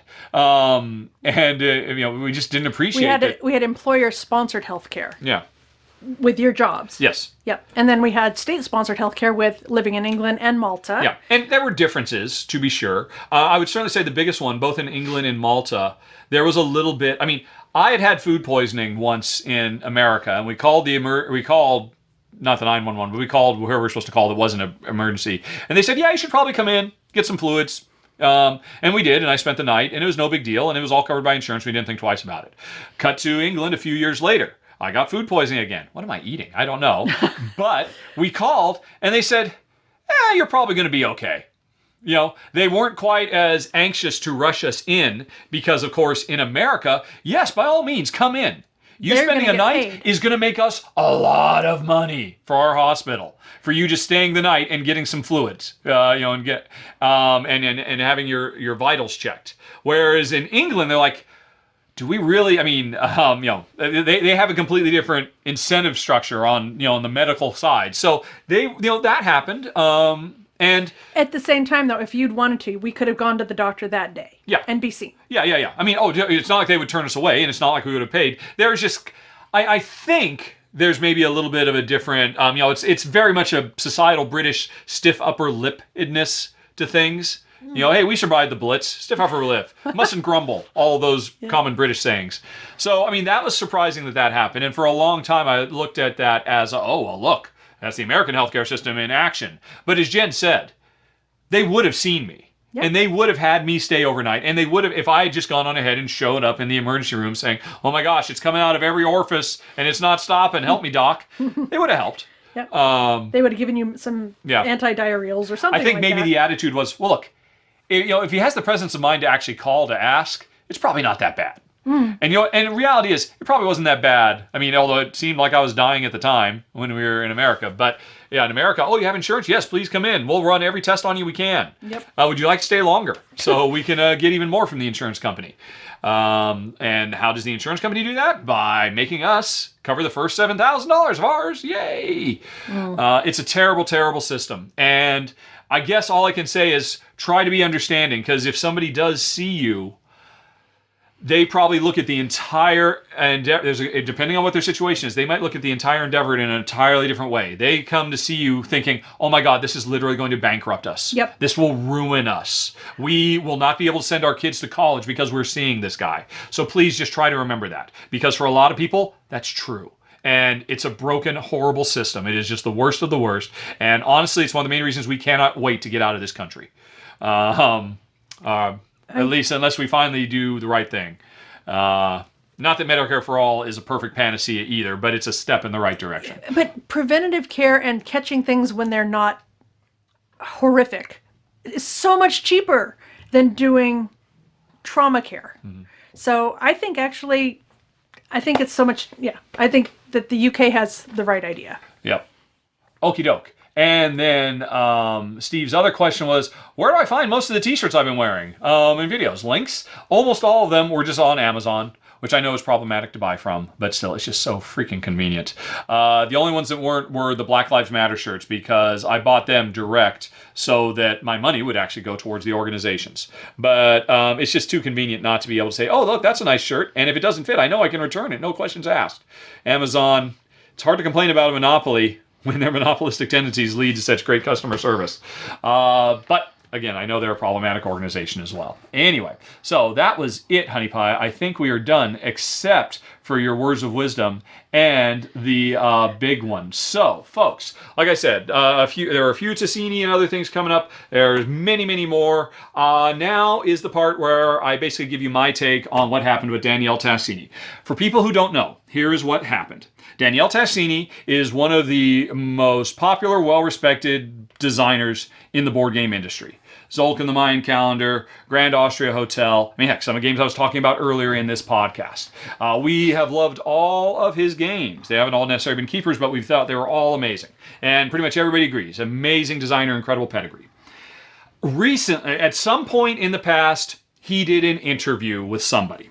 And I don't know where it is. I don't think you can find it anymore. But recently, somebody took a portion, a snippet of part of the Q&A or the question and answer he was doing and sent it to several different board game channels. What was actually said was, it was ironically Danielle Tassini trying to make a very strong anti-racism stance. And now, first of all, before I go any farther, please understand, what he said was problematic. I agree with none of it personally. There were two things in his statement. And basically, there is this push in the Dungeons and Dragons community for inclusivity to recognize that, hey, you know what? Orcs are traditionally represented as evil, irredeemable monsters, and they're always shown black-skinned or without effect. And there's been a push saying, hey, you know what? That's a little problematic. That kind of makes us uncomfortable. That, the black-skinned race is always pure, unfiltered evil. And, maybe we could revisit that. Just because that's what Tolkien said, and that's the way it was written. And of course, Tolkien had certain issues. And, there was context. I'm not going down that route. But maybe we don't have to do that anymore. And so that's been a big push going on for a few years now. And Wizards of the Coast have said, yes, we're going to reevaluate this and we're going to try to be more positive, inclusive, and maybe try to get rid of some of these tropes. So anyway, somebody asked Tassini about this and how he felt about it. And his response was, it's a little silly because, and here's the problem. He was one step removed from I don't even see color kind of a thing. Because his argument was, and it's hard to say what his argument is, because we were reading the original Italian. And it's even in the original Italian, I've had several people look at it and they say it's really kind of scatterbrained all over the place. Like you almost wonder if the entire quote was even there, because there's he kind of shifts tenses in mid-sentences and a lot of weird stuff. But anyway, regardless of all of that, could just be because he was talking and the transcription didn't do justice. But regardless, his attitude was that, black people and orcs are not the same thing. Words to the effect of, black people aren't really even black. At best they have brown skin. And I think this is blown out of proportion. Now, for the record, I disagree with that. But I don't think that was a toxic statement he was making. I believe that was an ignorant statement he was making from somebody who really hadn't thought about it very much and was just going with kind of his gut reaction. And I don't think it actually speaks to him as a person necessarily. But anyway, he said that, and then he tried to reinforce how meaningless black skin is and why it shouldn't be something that is... See, again, he was trying to have an anti-racist message. We shouldn't judge anybody by the color of their skin because color of skin has absolutely nothing to do with intent. That's the underlying message, but he said it in a less than ideal way. But then he tried to reinforce it by talking about context of language. And the example he used is, for instance, I have black friends, and amongst them, I don't give a second thought to referring to them as negri. Which is Italian plural of Negro. So what he said is words to the effect of, when I'm hanging out with my black friends, nobody has a problem with me saying, hey, my Negro, is effectively but here's the problem. That's the sentence. If you put that sentence through Google Translate, negri will get translated into the N-word. And so what everybody immediately jumped to assume the absolute worst of him, that he is a super scumbag, is, when he hangs around his friends, he casually calls them the N-word. Because that's how Google Translate translates it. And now, to be fair, there were plenty of people who are native Italian speakers who came forward and said, you know what? It's just as bad. He might as well have said that. And that's okay. That's enough. A few Italians have said that, yep, he's basically calling his black friends the N-word. He's irredeemable. He needs to be shut down. And there was a huge outcry. He did apologize. I'll come back to the apology in a second. But the next day, his big publishers said, we are not going to work with him anymore. And so literally, his career could potentially be ruined. At least at that point. The story continues. So anyway, here's what I did when I heard about this. Because there's one thing I already knew about Danielle Tessier. I've never met him. I've only spoken to him briefly because I gave feedback on a game once and he contacted me on Facebook and said, oh my gosh, you're right. That would have been much better. What you suggested for Taylor Khan, I wish I'd done it that way. That would have been better. I always thought to my mind, oh, that's a big thing for him to say. That's the sign of somebody who's fairly open-minded and willing to accept other ideas. Because I basically trashed his baby a little bit and he agreed. And so that's what I think of him going in. And so I look at this and the first thing I do is, well, I'm lucky. I lived in Malta for almost a decade and I know a lot of native Italian speakers. And so I talked to 5 or 6 from all walks of life. Game developers, a lawyer, a pharmacist, men and women of all ages. And every single one of them agreed when they saw the quote. It's like, well, yeah, what he said was like a little kind of, problematic grandpa style talk, but he's clearly not a racist. It's clear, he clearly didn't call his friends the N-word. Because here's the thing. For anybody who says negri, which again is plural Italian for Negro, is as bad as the N-word, here's the thing. I worked with people when I lived in Malta whose last name was Negri. And that in and of itself right there is incontrovertible proof that they are not one-to-one the same, because nobody has coworkers whose last name is the N-word. If you're an native English speaker and your last name is the N-word, you better believe your family changed that name long ago. But societally, Negri is still a fairly benign. And then I did a lot of research on this. I read academic articles about movie translations.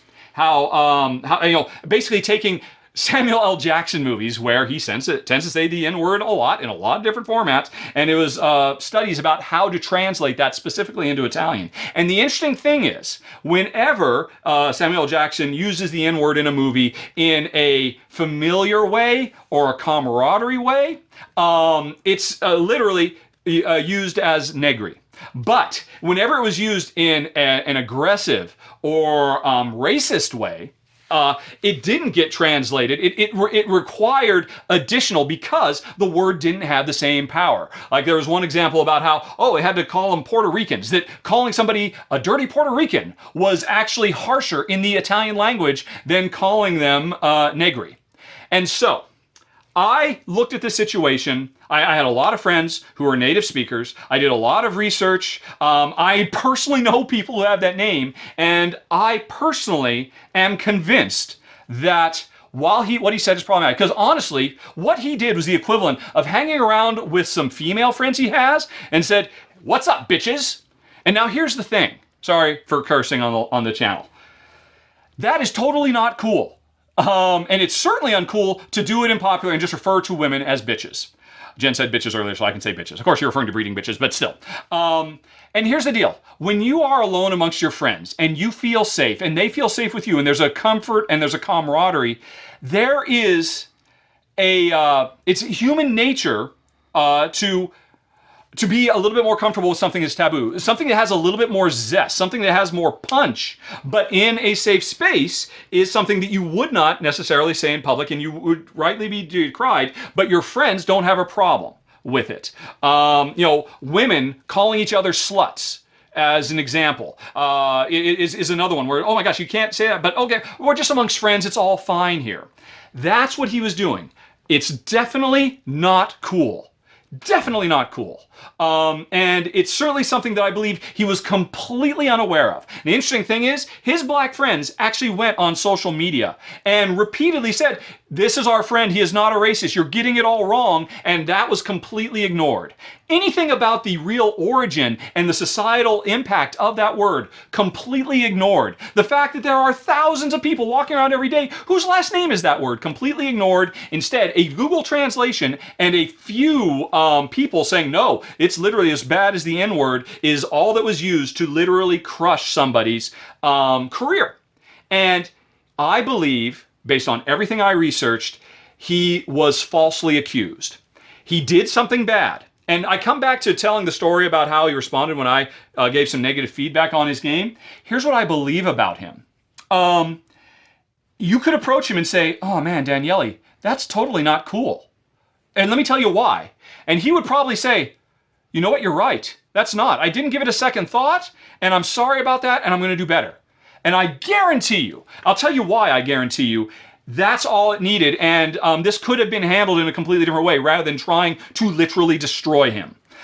There's another interesting thing. When I was doing all this research and I was reading other interviews with him, one of them I came across was, and this was years ago, that he said his biggest, his biggest regret in game development at that point in his career had been that on Xolk and the Mayan calendar, he screwed up and got, I believe, Aztec and Mayan gods kind of intermingled. And so he messed that up. He was definitely guilty of cultural misappropriation. And without anybody pressuring him, without any social stigma applied to him, he stepped up and said, I was wrong, and I'm going to redouble my efforts for every game I do from now on to do my proper research and treat the subject matter respectfully and carefully. And he always has since then. So that, plus the interaction I had with him where he said, yeah, the game would have been better if I'd done it that way, proves to me that he is an open-hearted and open-minded individual. That's where I sit on Daniele Tascini. Now, let's continue on. As I said, almost immediately, he issued an apology. And I am shocked that everybody was down on that apology because I thought it was pretty gosh darn good. Let me see if I can find it. Facebook, Daniele Tascini. There we go. I'm going to find that apology. Everybody said it was a terrible apology that smacked of, well, I'm sorry if you were offended. I'm sorry, you're wrong. Anybody who says that. I actually saw long threads dissecting every line of his apology. And the people who said it's the worst apology ever were literally ignoring 50% of the apology so they would only focus on the things that they thought was not good enough. But let me focus on the things that were important. I've got it up here. It's on screen, I think, if you're watching on YouTube. All right. We live in a time when the words we say are very important and the impact goes well beyond our personal sphere. Now remember, he doesn't speak English very well. So this is probably hard for him to try and get this out as succinctly as possible. As a prominent board game designer, I have the responsibility to set an example by my words and actions. So even though I never meant to hurt anyone, I have to take responsibility because it happened. And people will say, oh, look, he said I didn't mean to hurt anyone. He's making excuses for himself. No. If you read the rest of the sentence, he very clearly says, I take responsibility. I hurt people. This happened. I was wrong. He continues, I have to learn to use my words when addressing complex racial issues which impact our world and avoid misunderstanding and not make such statements again. My sincerest apologies. I ask your forgiveness. Now, people ignore all of that and just say, oh, you think you were just misunderstood. Clearly you don't get it. And you will ignore everything else. When in fact, he talks about how racism has to be condemned. It has no place in our society. What I did was wrong. I realized I hurt people. People should expect better of me. He said all of these things. And he made very clear that he intends to do better. But people who were out to destroy him ignore all of that, which is literally almost 50%, and they're actually focused on the things that, I'll admit, he could have said better. He does start out a little bit defensive. Now, if you want to treat him as an actual human being and try to express empathy, we were talking a lot about empathy earlier. I'm going to assign some empathy to Daniele Tascini. Imagine the situation he's in. Something that he just genuinely didn't understand. He was ignorant that he was saying hurtful things. He didn't realize it. And then all of a sudden, out of the blue, he literally gets destroyed professionally because of it, without any opportunity to even have an understanding as to why it happened. Nobody actually said, oh, Danielle, that was really kind of a problem. Now, if somebody had said, oh, Danielle, that's really a problem, he said, no, it's not. You're being oversensitive. You're being an SJW cuck. I don't care. Get out of here with that. Then, yeah, phasers on kill. Definitely. But that's not what happened. Instead, it was shoot first and don't ask questions, as opposed to ask questions and then maybe shoot. That's kind of my approach. And so, anyway, he did do another apology that was much more deep, and I think, even better, but I just wanted to point out, a lot of people say this apology was garbage, and I think you are literally willfully ignoring, you're not applying empathy to a human being, you are not using the golden rule or the platinum rule, to continue with the themes from earlier, and I do think these are important to use. And I do apply them, and I think he's a good person. I think he's capable of change. I believe he has proven it to me at least twice in the past, and we should have given him a chance. You will note I liked his original, if you're looking, I liked it on Facebook. That's pretty much the only thing I said publicly until now. Now, there's another side, because there's another interview people found where somebody asked him about what Elizabeth Hargrave said about how she finds it's very uncomfortable to be a woman at board game conventions. That can be really problematic. And I'll admit, he had a terrible response to that, which is, I don't agree. I mean, it was a very simplistic, again, kind of problematic uncle. Everybody has that uncle who's like, oh, dude, why are you saying that? Here's an example. My mom still refers to Asian people as Orientals. She does. And I've had several talks with her. We actually just had to talk about it the other day again because she's really tried to take it on board. She doesn't understand why, but okay, I won't I won't say Oriental drivers or anything like that. That's my mom. Everybody knows people like this. And she's a good person. Ignorance doesn't mean malice. And give a person a chance to correct their ignorance. I believe Danielle Tassini was ignorant about the Elizabeth Hargrave stuff, where he basically, when Elizabeth Hargrave says words to the effect of, yeah, it can be a very uncomfortable place for women in board gaming. And he says, oh, that's ridiculous. Any table of gamers I'm at, they'd love to have women there because it's all dudes. It's like, dude, you're not listening. That's a bad answer. But I don't believe it's a malignant answer. I believe it's an ignorant answer. And I believe if you're willing to talk to him, he can do better. And I think he will do better, and I hope he makes a comeback. But anyway, that's where I sit with Tassie. Maybe it's appropriate that there's been all this talk over the last couple months about the golden rule and the platinum rule on this podcast, because I choose to apply the golden rule to Danielle Tassini. I would treat him as I would hope others would treat me. And I would hope if I had been an ignoramus, a total dummy who just completely stupidly said stuff and didn't give it a second thought because I'd never been challenged about it. People just accepted it. Oh, yeah, he's a friend. He's kind of problematic, but it's okay. We live with it because we still love him. I would want someone to tell me, oh my gosh, what you're saying is wrong. And I would want to be given the opportunity to improve myself, as opposed to, guilty. Tar and feather him. Yeah, exactly. And that's my problem. Many people will disagree, but that's where I am. And since we're here, and since somebody else asked about all the other, now let's do a rapid fire of the other controversy, unless Jen has something to say on that topic. I just feel really bad. Honestly, that's what I feel more than anything else. I don't feel angry. I don't feel angry at the people who are destroying him. I don't feel angry at the publishers who have abandoned him. I just feel incredibly sad about all of it, because this was all born of miscommunication. He miscommunicated to begin with. He said bad stuff, not knowing any better. It's kind of the equivalent of the English language. In the 70s, basically what he did would be the equivalent of some dude, some 40-something dude in 1978 hanging around saying, hey, what's up, my Negroes? And it's like, yeah, we don't use that word. What? You've been called Negroes my whole life. I grew up, that's what I was told is the proper way. Martin Luther King referred to his fellow men as Negroes. Like, yeah, you know what? The times have changed. Meanings of words change. We are now, African Americans or Black Americans. And, okay, and at that point he said, nope, that's all ridiculous. You're all N-words to me. Okay, yeah, you've got a case to cancel somebody. But if given the opportunity to say, oh, okay, that's fine, I can roll with that. I didn't appreciate that. I'm sorry for the cultural insensitivity. I'll try to do better in the future. Give somebody the chance to try to do better. He was not given a chance. And even still, even now, it mostly died down. Who knows? Maybe this is going to kick it back up again. But there is basically just a mob out to destroy him. Jen has something to say. I've got something to say. Go, baby. Is it Avery Brooks? Is that the actor's name who played Commander Sisko? Avery Brooks is the actor who played Commander Sisko on Deep Space Nine, yes. Are you impressed? Good. I'm very impressed. Okay. Well, I remember him saying that he is not a black actor. He is a brown actor. Mm. And this is something that stuck with me because this is him defining what he wants to be referred to as. Mm-hmm. And I thought, well, that's actually true. I hope now this isn't going to get me into a firestorm of horrible things. That black people aren't black. They are brown. That is, yeah, it is their actual hue. That is true. I mean, there's all kinds of shades. True. Yeah. But this is Avery Brooks saying that is what he wanted to be called. And so to me, what he said there, I think hearkening back to the original Orcs thing. Yes. About being black or brown.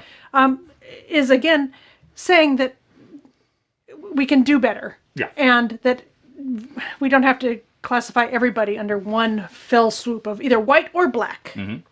So. Yep. Yeah, I mean, it comes back to, I mean, a lot of people making assumptions for Danielle Tessini's black friends and being insulted on their behalf.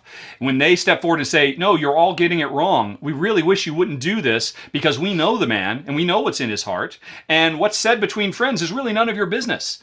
And then that fault, here's a crazy thing. Today, just before we started filming on Twitter, I saw somebody complaining about a new role-playing YouTube show that they're doing role-playing stuff, but they're using Muppets. And one of the Muppets is a chainmail bikini lady with big breasts wearing a chainmail bikini, and the outcry was, "Oh my gosh, what? How could they do this? This is so outrageous! This is flying in the face of everything we've tried to do to be a more inclusive and welcoming thing." And then somebody pointed out, the actress who plays that character actually designed the Muppet, and actually named the Muppet Areole, because she thought, and as she said in the video, "This is all me. This is everything I want to say." And then the whole guy's like, "Oh, okay, so it wasn't well, should we still be outraged then? Is that problematic? Or is it in fact an example of somebody claiming her space and her womanhood and stuff like that? What is it?" And you know what? It depends on the context.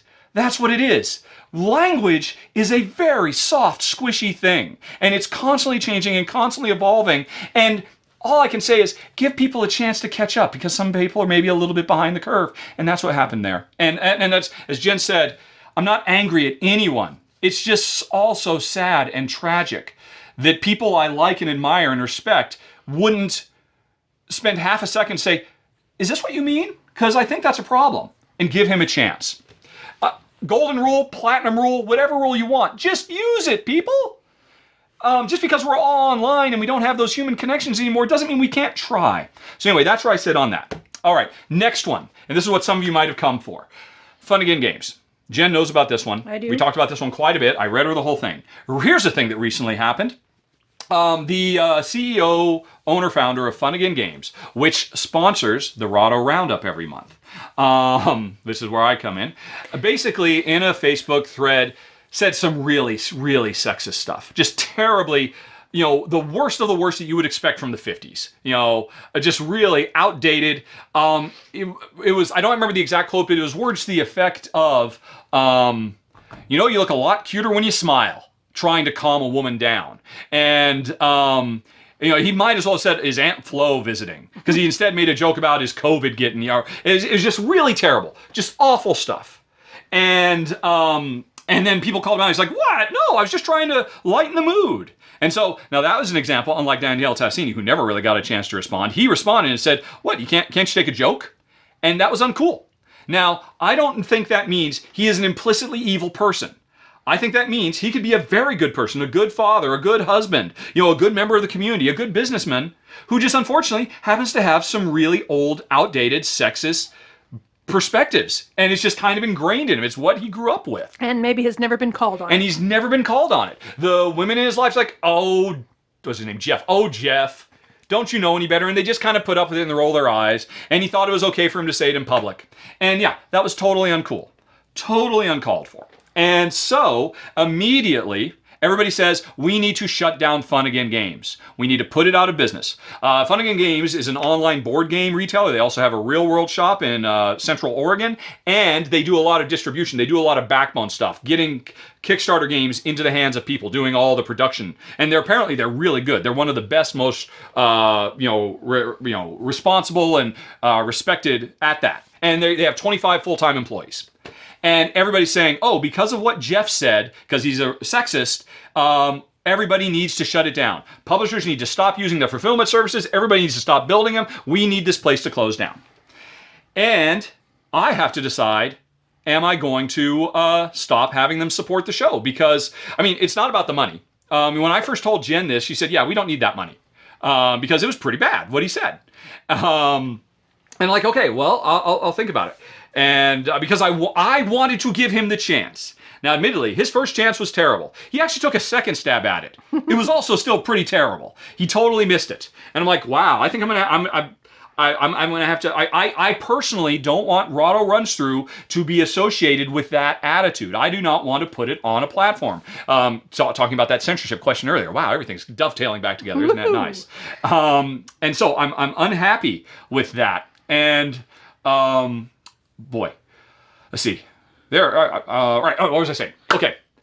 But then a few days later, Fun Again released a press release wherein basically they said, we, the employees of Fun Again Game, all 25 of us, want to declare this does not reflect us.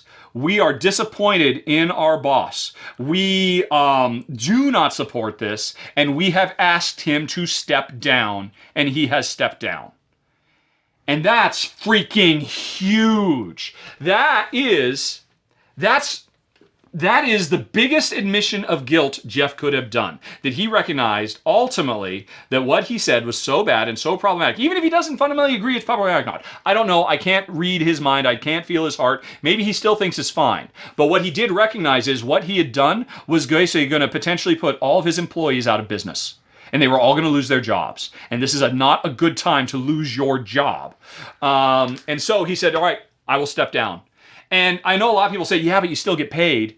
And dude, if that's your attitude, because still a lot of people are still saying, well, I refuse to support Fun Again as long as Jeff DeBoer gets the tiniest fraction of a penny when I buy a game from them.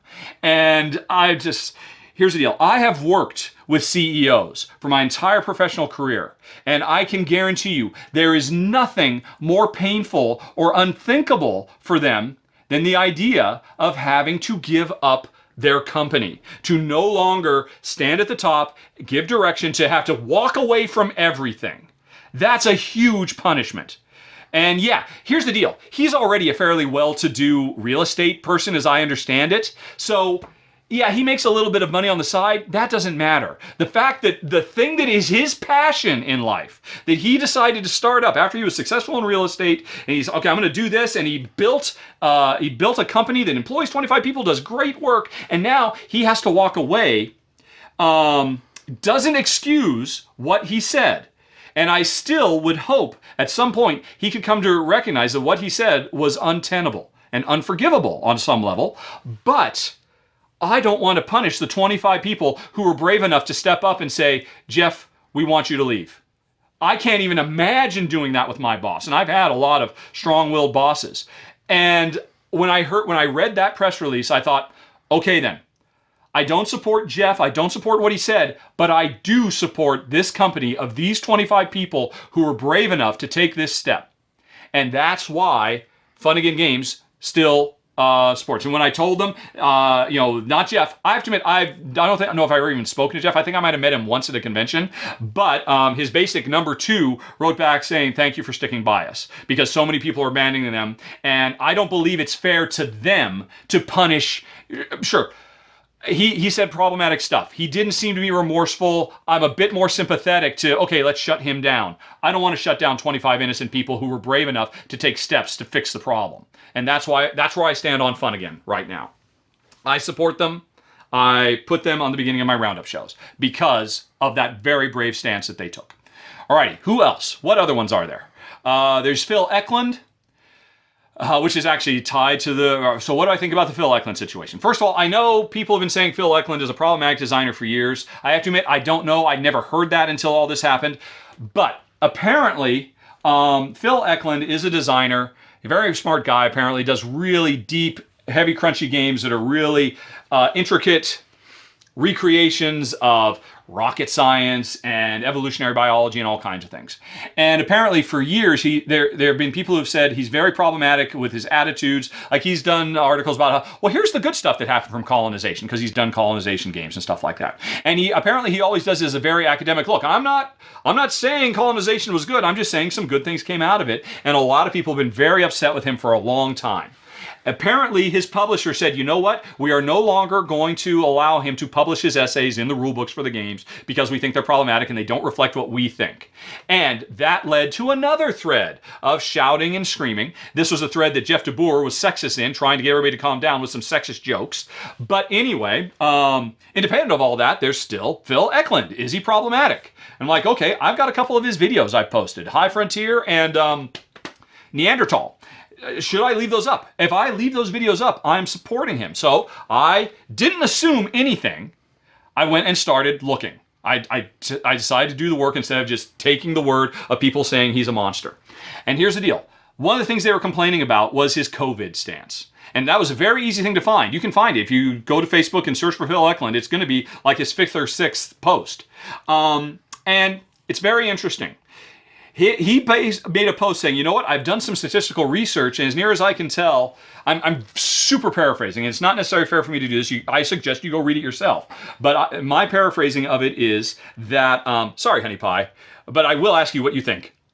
Or do you just want to get the heck out of here? I'm just stretching. Okay, good. She's just stretching, folks. What was I saying? Okay, it was basically words to the effect of, hey, because of the statistics I've seen, all the lockdowns that have been done are a waste of time and they shouldn't be done and they're causing more harm than good. And personally, I don't believe that. And a lot of people responded. And his academic is, look, I'm just an academic. I'm just posting stats. Convinced me otherwise. And so here's what I saw. A bunch of people saying, your stats are outdated. Here's the updated link. Where with numbers that actually completely contradict what you're arguing. Never mind the fact that you say, literally in his post, I don't understand these stats, therefore I'll draw a conclusion. And he didn't see a problem with that. But anyway, the most telling thing was when people gave him updated stats, and he literally said, well, yeah, those are interesting stats. Those are really inconsistent with the ones I have already. He didn't change anything. It's been weeks, and his original post is still there. And to me, that smacked very much. And I mean, just reading his thing without any other context, he says, oh, based on these 2 stats, lockdowns are bad, governments shouldn't be shutting down, COVID should have been handled a different way. It's really not that much worse than the flu. A lot of really anti-COVID-y type stuff. But look, I'm just going with the data, and here's the deal. He so cherry-picked the hell out of that data. Look, I'm only looking at these 2 numbers. And I'll ignore all these other numbers. For folks who are low carbers like me and Jen, he was basically pulling an Ansel Keys. Right? Is that it? Ansel Keys? And just cherry picking data to make his point that he had already decided on. And that was all I needed. I saw that and said, yeah, that's not cool. I do not like that. And other people have given him the opportunity to correct what he said. He's not taking it. So what did I do? I took his videos down. So I am anti-Phil Eklund. So far, I'm pro-Danielle Tassini, pro-Funnigan Game, anti-Phil Eklund. Right, so that's where I come down on all of those. But we're not done yet, folks. Yeah, if you want to jump in with anything, Honey Pie, do you have any? No. Yeah, Jen did. The really only one Jen really took a look at was the sexism one, because I wanted you to read that, and you admit it was terrible. Yeah. It was really, really, really, really bad. It's not good. But again, Funnigan themselves, 25 brave people stepped up and took accountability on his behalf when he wouldn't do it. Yep. And I respect that. And I support that. Anyway, sorry. So other big ones. Oh gosh. My big complaint to the whole industry that I'm a part of, all of us have huge audiences. Thousands of people see us every day. And under those circumstances, for us to get on camera with members who are not members of our immediate household, who live in other houses, who live in other states, and just very happily sit together and play games without wearing masks, knowing that 3,000 people died today? And the majority of them died because they fundamentally don't believe that masks are important. Please, guys, I beg of you, stop doing this. Send the right message. Lead by example. That handful of viewers who thinks that masks are garbage, show them they're wrong by modeling good behavior and wearing masks. That's all I'm asking. And so that's my big cancel. I'm canceling everybody for not doing this. You're all canceled until you start wearing masks because, yeah, racism is important, sexism is important, all these things are important. But COVID is killing people. And if you don't wear masks, you're saying it's okay not to wear masks. Stop it, stop it, stop it, stop it, stop it. And that's it, folks. Woo! Except Jen's been very patient. Oh my gosh, I can't possibly follow all that. Let's do my thoughts. No, let's do later. your words of wisdom. I mean, I'm going to do a different words of wisdom. You have a different one? Yeah. Wasn't that a good one though? It was a really good one, but I can't self-flagellate after all of that. Oh, I like that one though. Why do you think that? Why do I not want to do that one? Okay, well, it's either that one or this one. All right. Yeah, Jen's got a couple. She's got one. All right. I was going to publicly self-flagellate myself, but All right. Let me see the other one again. Sorry, folks. I know this is not much fun to watch or listen to. All right. I mean, this is totally what I wanted to come clean on. Well, you should. No, this is good, honey pie. Yeah. So Jen's one of her friends mentioned this. It really hit you. Yeah. And you were still thinking about it days later. Yeah. And you were thinking, oh, I want to share this with the Rahdo Talks Through group. And you couldn't find it, but then you did. You did some research and you found it. So I think it's great, honey pie. I think these are good words of wisdom. Okay, so basically, I know you guys have heard me speak in the past about how I don't really follow politics and I don't really watch the news and I don't really blah blah blah blah blah because it just doesn't. It makes me unhappy, right? Yes. So I know I've said that in the past, but so I was trolling along on Facebook and this image came up of a lady holding a sign in front of her face, and I'm going to read you her sign, and then I'm going to say that is me. I understand that is me. I recognize that I was doing that, and I will do better. So, this lady, her name's Kristen T. She signed it. Says, I want my friends to understand that staying out of politics or being sick of politics is privilege in action. Your privilege allows you to live a non-political existence. Your wealth, your race, your abilities, or your gender allows you to live a life in which you are likely not to be a target of bigotry, attacks, deportation, or genocide. You don't want to get political, you don't want to fight because your life and safety are not at stake. It is hard and exhausting to bring up issues of oppression, also known as getting political. The fighting is tiring. I get it. Self-care is essential. But if you find politics annoying and you just want everyone to be nice, please know that people are literally fighting for their lives and safety. You might not see it, but that's what privilege does. That's fantastic. Yes. And that was me. So I apologize and I will try and do better. That's awesome, honey pie. I'm really glad you shared that. And if anybody was upset or triggered by what I said, I'm happy to talk about it. And it doesn't have to be in this kind of back and forth. If you want to send a question to questions@rahdo.com on the air, that's cool. That's my assumption. If you want to send a question to questions@rahdo.com and just start off the top saying, look, this is not for on the air, but I want to talk to you about this because I feel strongly, that's cool too. I will happily talk to you. Folks, this was a very big episode of Rahdo Talks Through.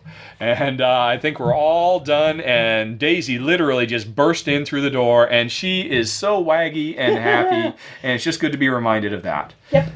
I think we're going to take her for a walk. So thanks for listening, everybody, as always. Have a very nice day. Talk to you later. So long. Bye-bye. Bye-bye.